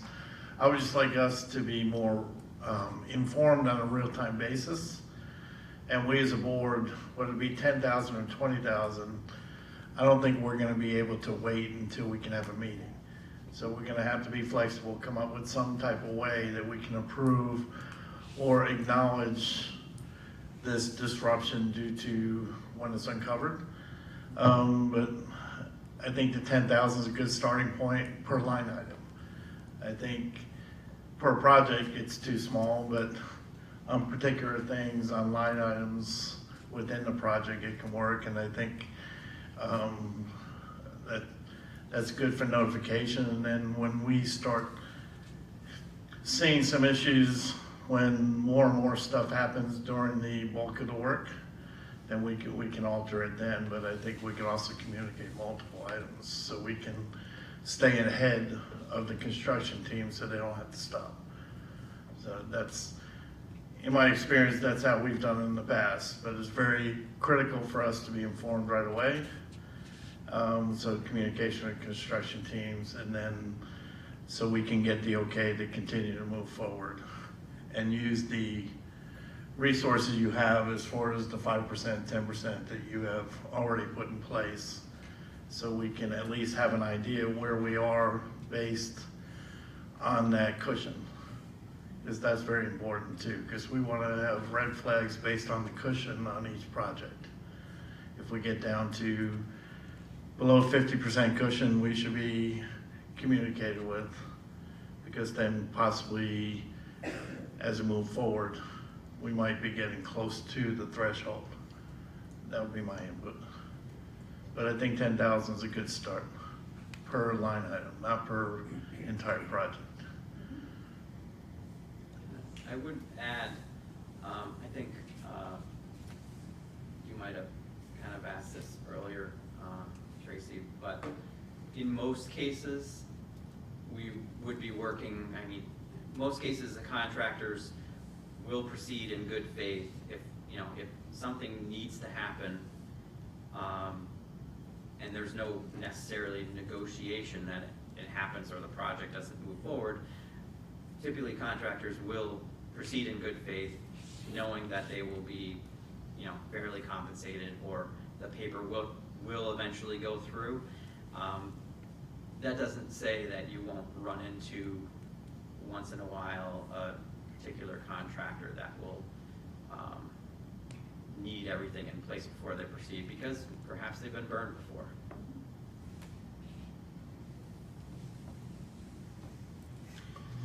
So I agree, 10,000 seems like a good starting point. You know, like you said, we can always reevaluate midstream. I agree with the other comments that we should just have regular reporting on the project as a whole. I don't remember, I'm sure we talked about it, I've forgotten already, but part of that regular reporting should be, you know, as was said, the reporting towards that contingency, how much of a cushion we have left.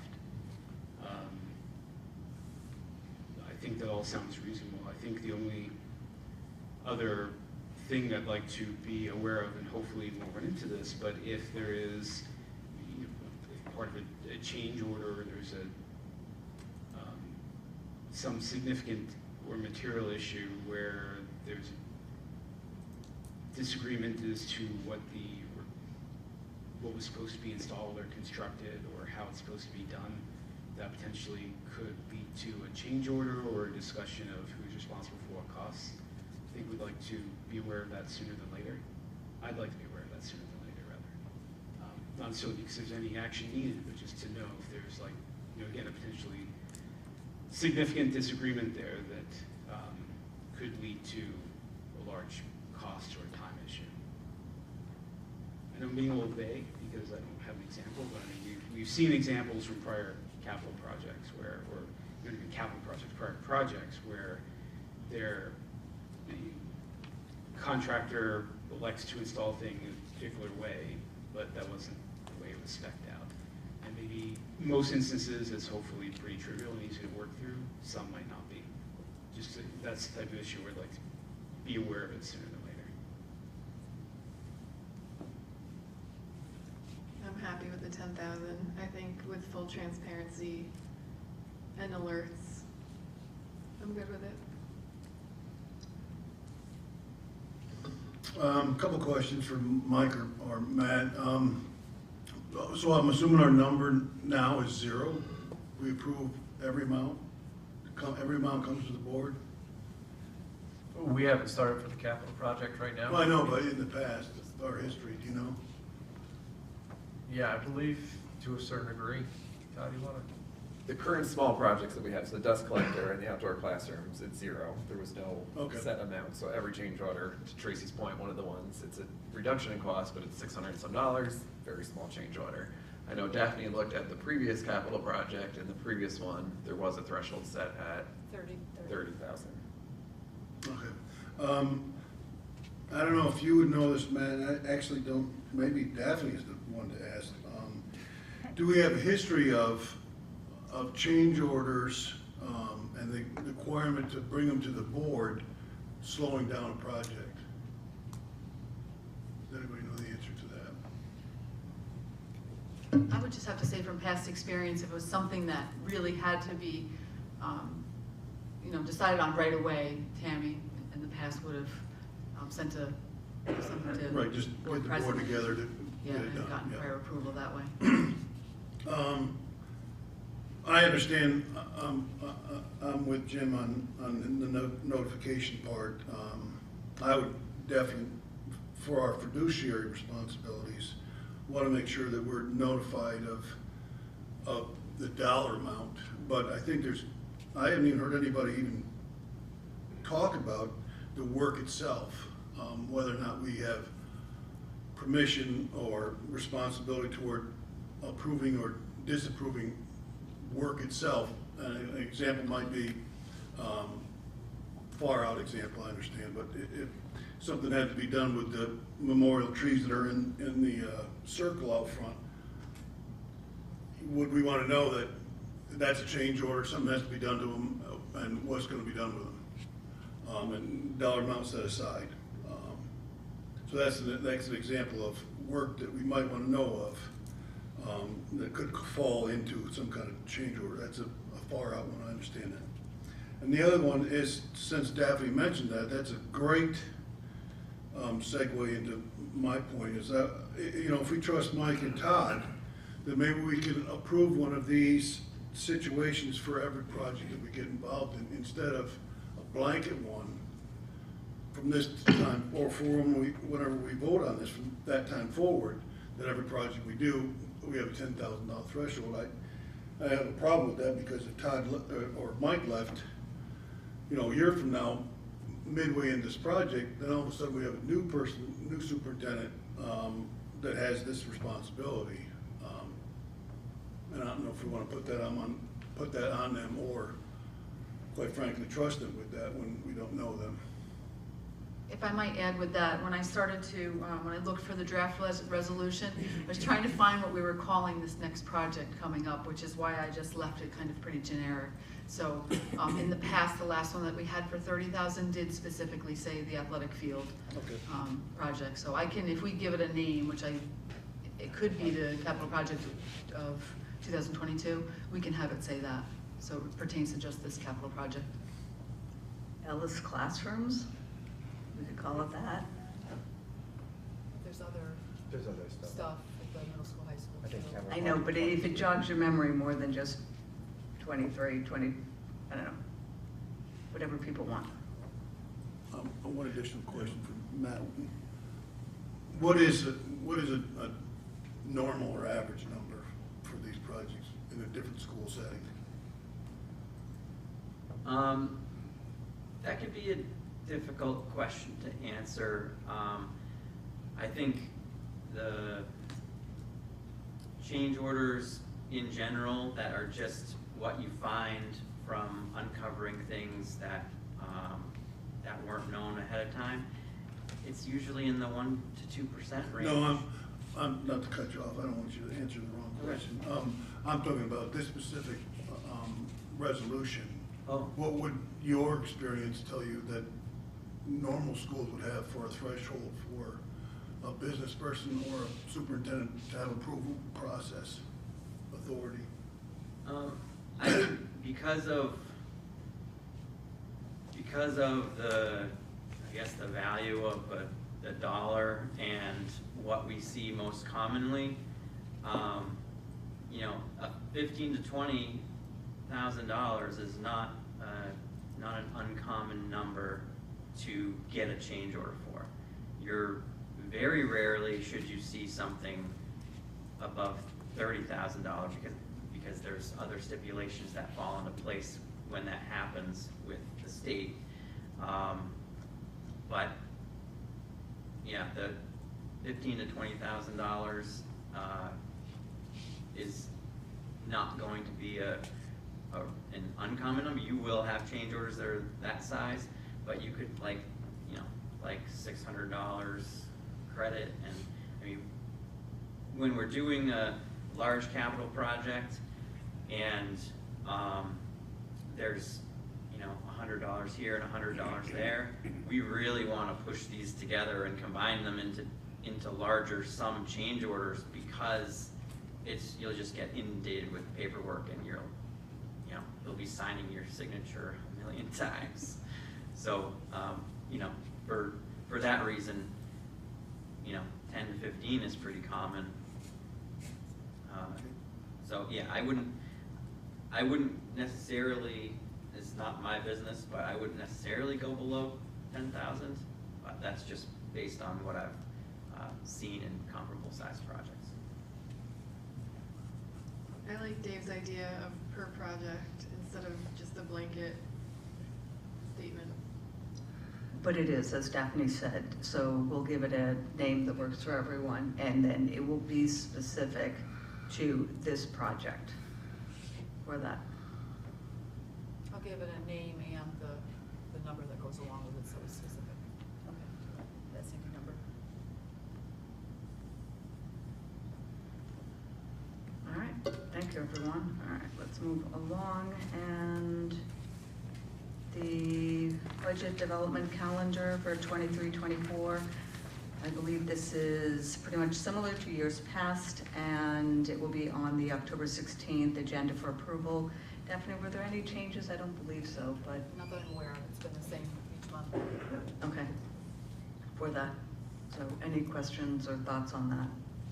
So we'll just approve it next month. All right, then I'm gonna move us on to our action items.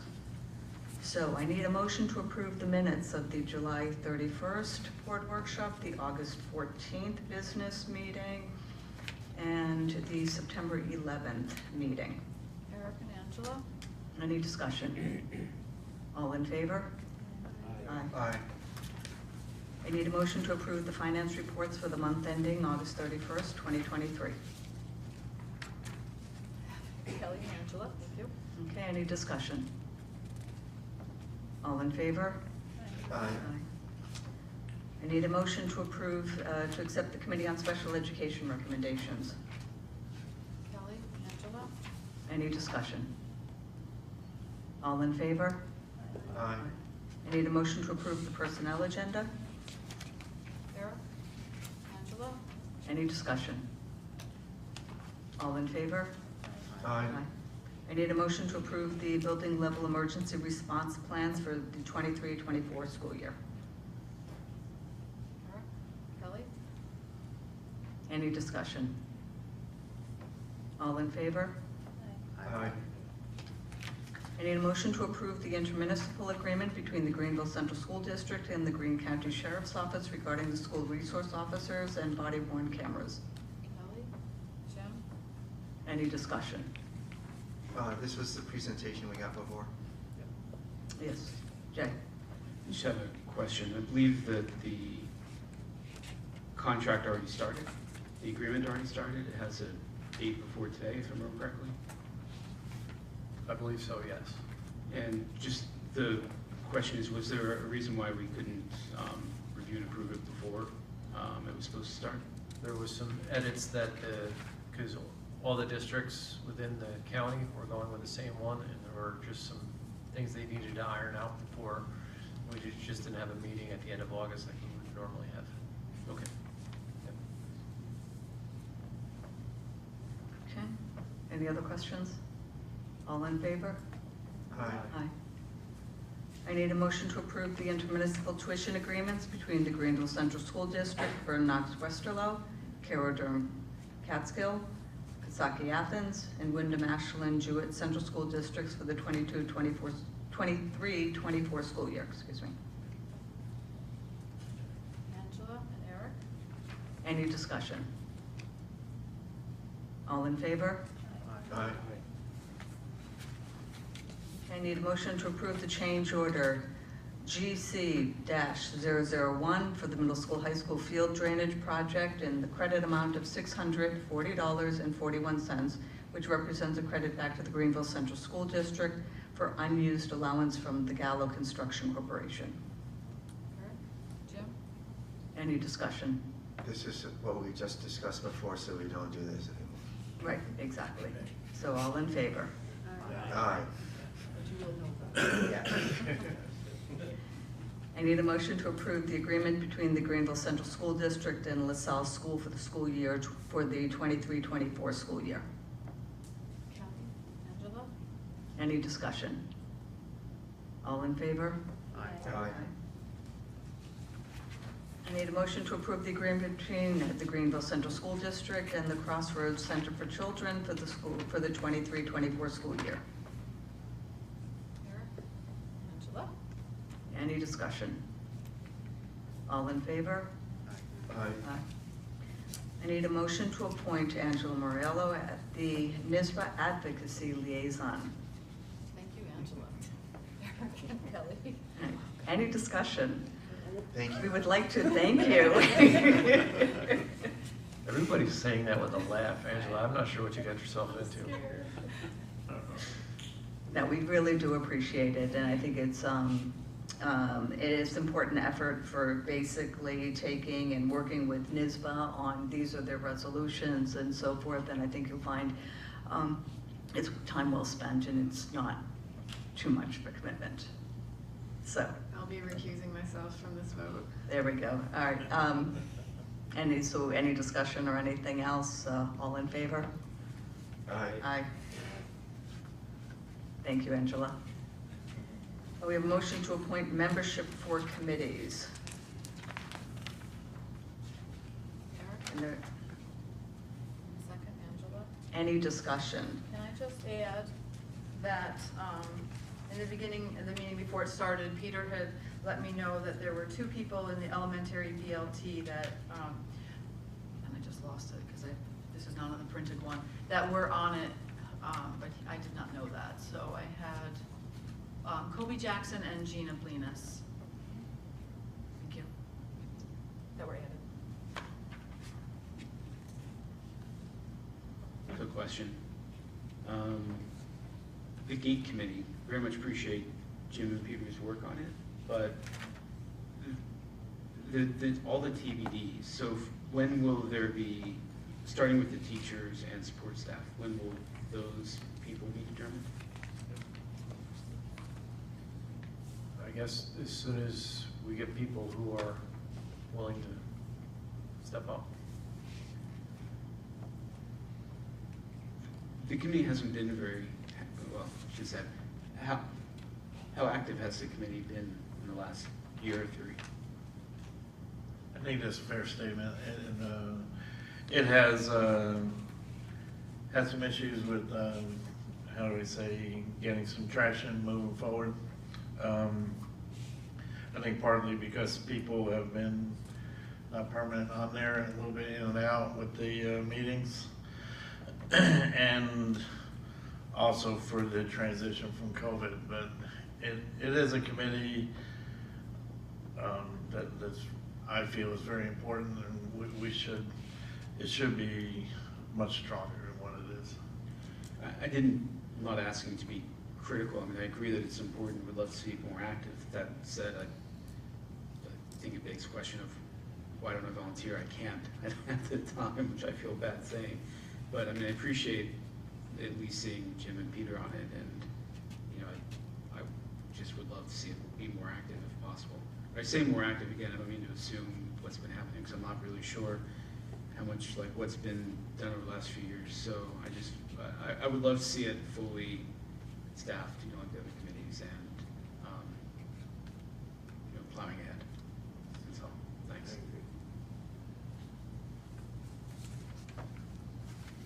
And for some of the openings, does it make sense? I think that we've reached out to the PTA as well as the PTSA. Would there be any benefit to sending out an email blast to other parents, just highlighting the different committees that do still have openings, in case someone who is not a member of either organization is interested? Yeah, we could, certainly, that would help to fill some of the parental roles. Yep. You're looking to do that. From what I can tell, though, at this point, it looks like Gate's the only one missing parents. Which one? Gate? I see some TBDs, parent community on others, like the technology committee. Okay. Yeah, then I definitely think, I mean, I know both PTA and PTSA had the information, but an email blast to other parents is also a good idea. And then there are also, I think, a couple of, well, I'm just looking at code of conduct, student openings. And so, Mike, I don't know if you had any thoughts on ways to identify the students that might be ideal for participating on the committee. Yeah, we could elicit the guidance counselors and get some feelers out that way. So then really what we're looking to do is appoint membership for the existing committee, and then as we have other additional members, then we can bring it back onto, the agenda and for an action item. So, all in favor? Aye. I need a motion to approve the overnight field trip. We have two. We have one for the National FFA Convention in Indianapolis, Indiana. And then we also have the, is it winter or winter? It's winter. Winter, okay, so yes, the winter weekend at Camp Oswegatchie in January. So both of those field trips. Angela, second, Eric? Any discussion? All in favor? Aye. Aye. And I have a motion to approve, I need a motion to approve surplus items listed there, several textbooks, as well as MegaWords, source books, and some chairs and tables. Eric and Kelly. Any discussion? All in favor? Aye. Aye. So now let us move on to future topics, input items for discussion at future meeting. Does anyone have anything? Sort of. It's actually more directed towards Harrison. I don't know what you, I don't know what you were told when you volunteered for the position. I appreciate you stepping up to do this. But I know that, if I remember correctly, from what was done last year, kind of the way we envisioned it, this was always supposed to be an opportunity for you to bring any feedback, comments, concerns, whatever to the board, but also to the extent that you know, in the meetings have questions, comments of your own to add, to feel free to speak up. Feel free to speak up, push back, question. And if you want some time in each meeting, I think that you can have it. I don't say that to put on you, you must do that, but just wanted to make sure it's clear that, the opportunity is there. I appreciate that. At this time, I don't have any comments or concerns, but I will definitely, in future meetings, be aware of that, and I'm gonna definitely take on the coming days here, take some time to do more research on everything that was brought up tonight. And I think it's very interesting stuff for the school district, and I will, take up any offers, to share my thoughts. And again, I will definitely be doing some more research. Thank you. Great. I guess I should say, I don't want to speak out of turn. That's my own opinion. If I'm overstepping what I should be saying or what the rule actually is, please jump in and correct. We do have a meeting set up with Harrison to discuss some of those things. So I appreciate you bringing that up. And briefed Harrison a little bit prior to the meeting. So at the end of this month, we'll be meeting with Angela, Tracy, and myself. Any other topics for discussion, Dave? Yeah, I mentioned this to you earlier, Tracy. Angela's email earlier this week kind of sparked my interest. I had a free hour this morning, so I did some research on our conversion to electric school buses, and I think that if it was going to have to be done, and I know that the earliest date for New York State is 2027, is when we no longer can buy a diesel-powered bus. We have to convert to zero-emission buses. I don't know what other power there would be, but it's supposed to be zero emissions.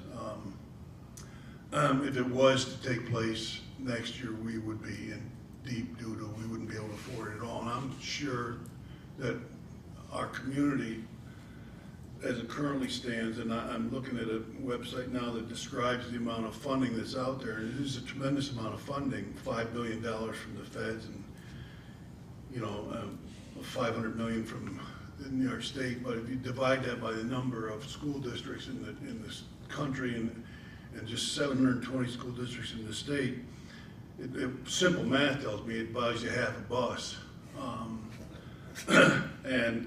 Because these buses are twice as much as what a current bus is. And then the timing of when we're going to do purchases is critical. And I also researched today that each school district, and I don't know if it's going to be an approval process or they put this in there because they're not ready either, but we can apply to have this pushed back 2 more years to 2029.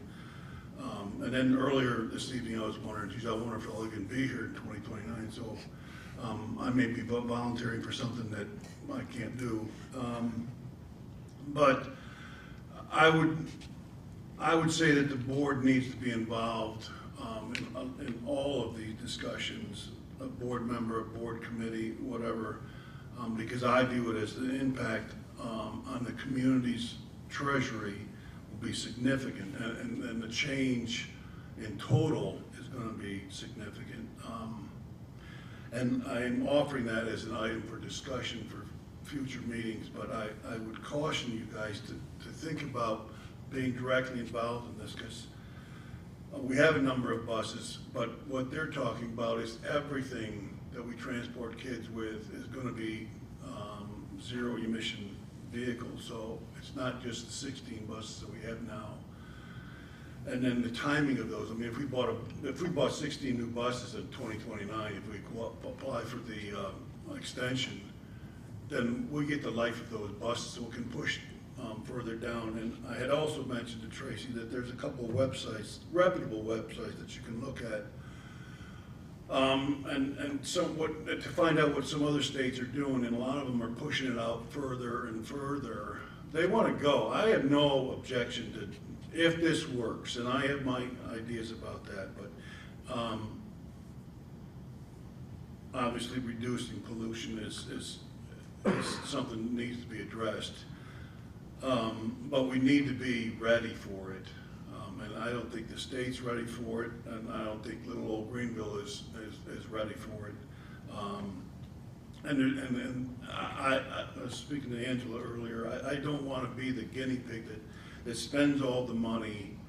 I'm not really interested in being a first adopter of this. Spend all the money to make the mistakes so other schools and other states can find out what we did wrong and save their money on our mistakes. That's what I have to say about that. I think that's, I mean, thanks for bringing it up, Angela and Dave. And if your math worked out to be that we get a half a bus, with the money available, that doesn't even cover the charging equipment, which I think is extremely expensive. And we have no idea how much extra cost in electricity would be. That's going to be significant too. So I agree, very concerned about the cost coming down the pike for that. Yes, and Dave, we share the same concern and worry, both in district, and then there's a lot of, nobody wants to be the first adopter. We do know that Bethlehem has gone forward with some of this and have encountered some of those hiccups and some struggles. But we had Todd and I met with Mary to talk about just our as I put in our board update, the cycle of bus purchasing.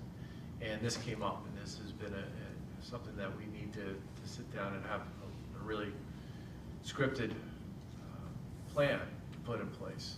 So we are actually meeting with a gentleman on Wednesday, Todd, Mary, and I, where this is what he does. It's a consultant, and to start to kind of map out what some of the needs we're gonna have.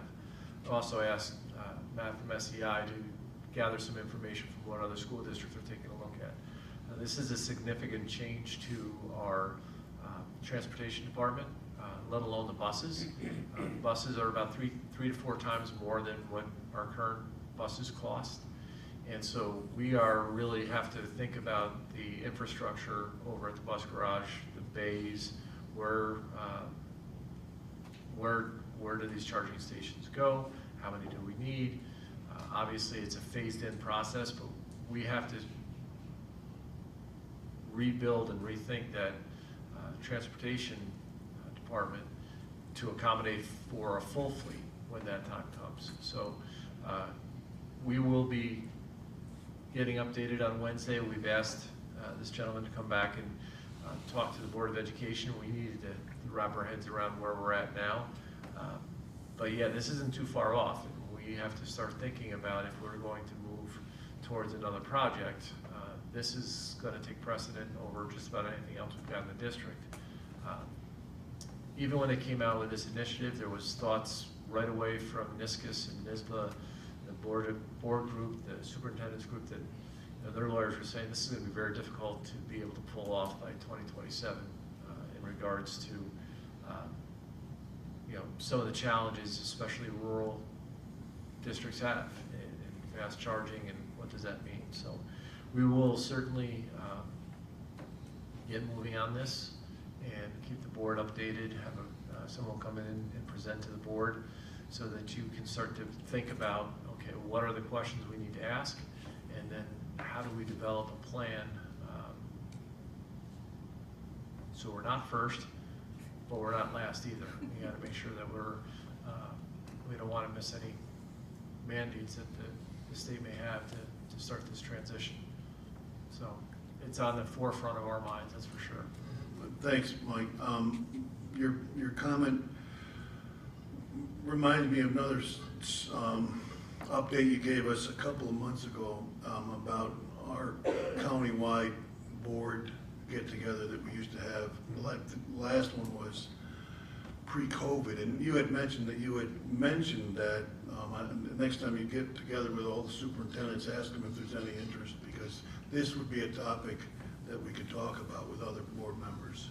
Yeah, that Greene County board meeting is what Randy Squire down at Coxsackie Athens have put out at the end of, I shouldn't say, probably midway through last year. We just couldn't get the legs to do this, but you're absolutely right. This would be something that each of the Greene County school districts could get their boards together and kind of begin to wrap their heads around how are we going to approach this, because again, we don't need each school district trying to invent this thing. Let's put our heads together and say, okay, what are we doing? How are we going to do it? What is the plan? What are people thinking? Because there's strength in numbers there. So I'll bring that back up to our group and say, let's think about this.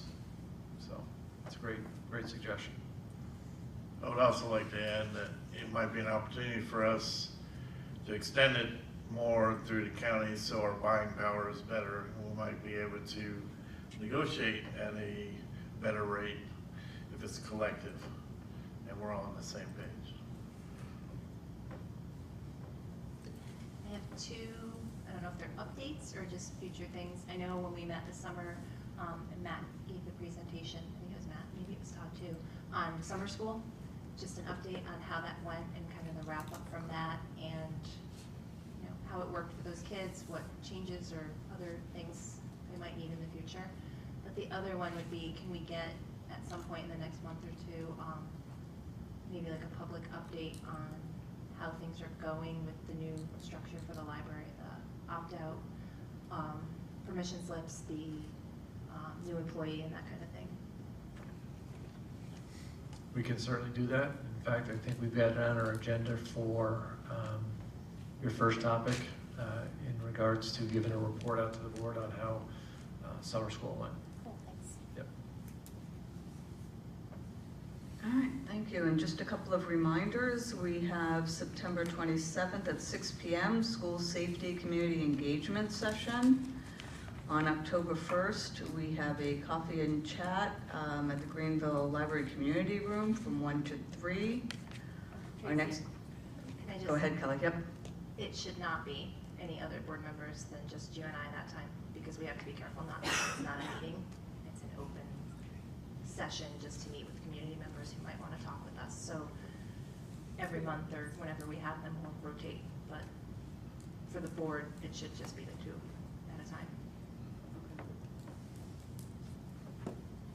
Our next board meeting is on October 16th, and then the meeting after that is November 13th for that. Closing open forum. The closing open forum, please note the same guidelines apply as stated during the first open forum. Is there anyone that would like to speak?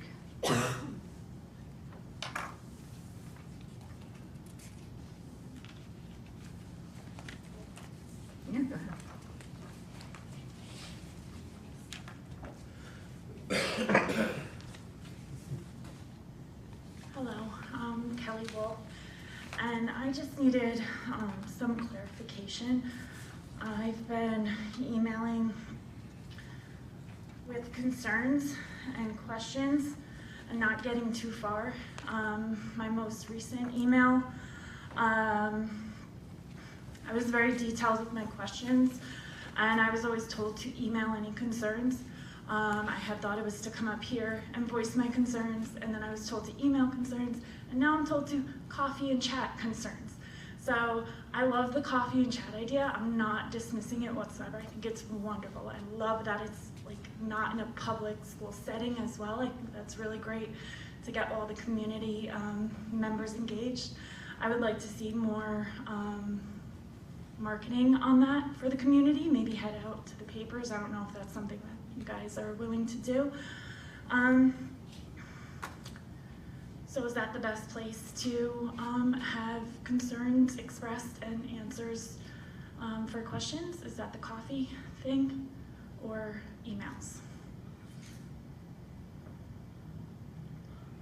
Well, I think it's multi-pronged. I think that we have responded to all of your emails. I think that the coffee and chat is a way to have a dialogue one-on-one with members. What we're trying to do is provide multiple vehicles. Gotcha. For that. Okay. So it kind of sounds like it could be something that, you know, whatever the person is most comfortable with. Is that what I'm kind of hearing? You know, you have multiple outlets. Maybe someone wants to go meet with you in person. Maybe someone prefers to email. So questions should be answered either way. I think that all the different vehicles are designed to engage with the community in different ways. And I'm not quite sure what answers you want. Just answers to my questions in the emails. So we can, I'll send another one and I'll just copy and paste so that we can get those answers. You know, specifically about the book process and stuff. The YA category specifically as well. I would like to think that you guys did all the research possible when adding the opt-out permission slips, and you made sure all the books were under the correct YA category so that a parent can trust you and knowing that their child can have that opt-out option and not still have other books in another category that are just as obscene or graphic. And I just want to give thanks to my Lord Savior. His work is in progress in this school.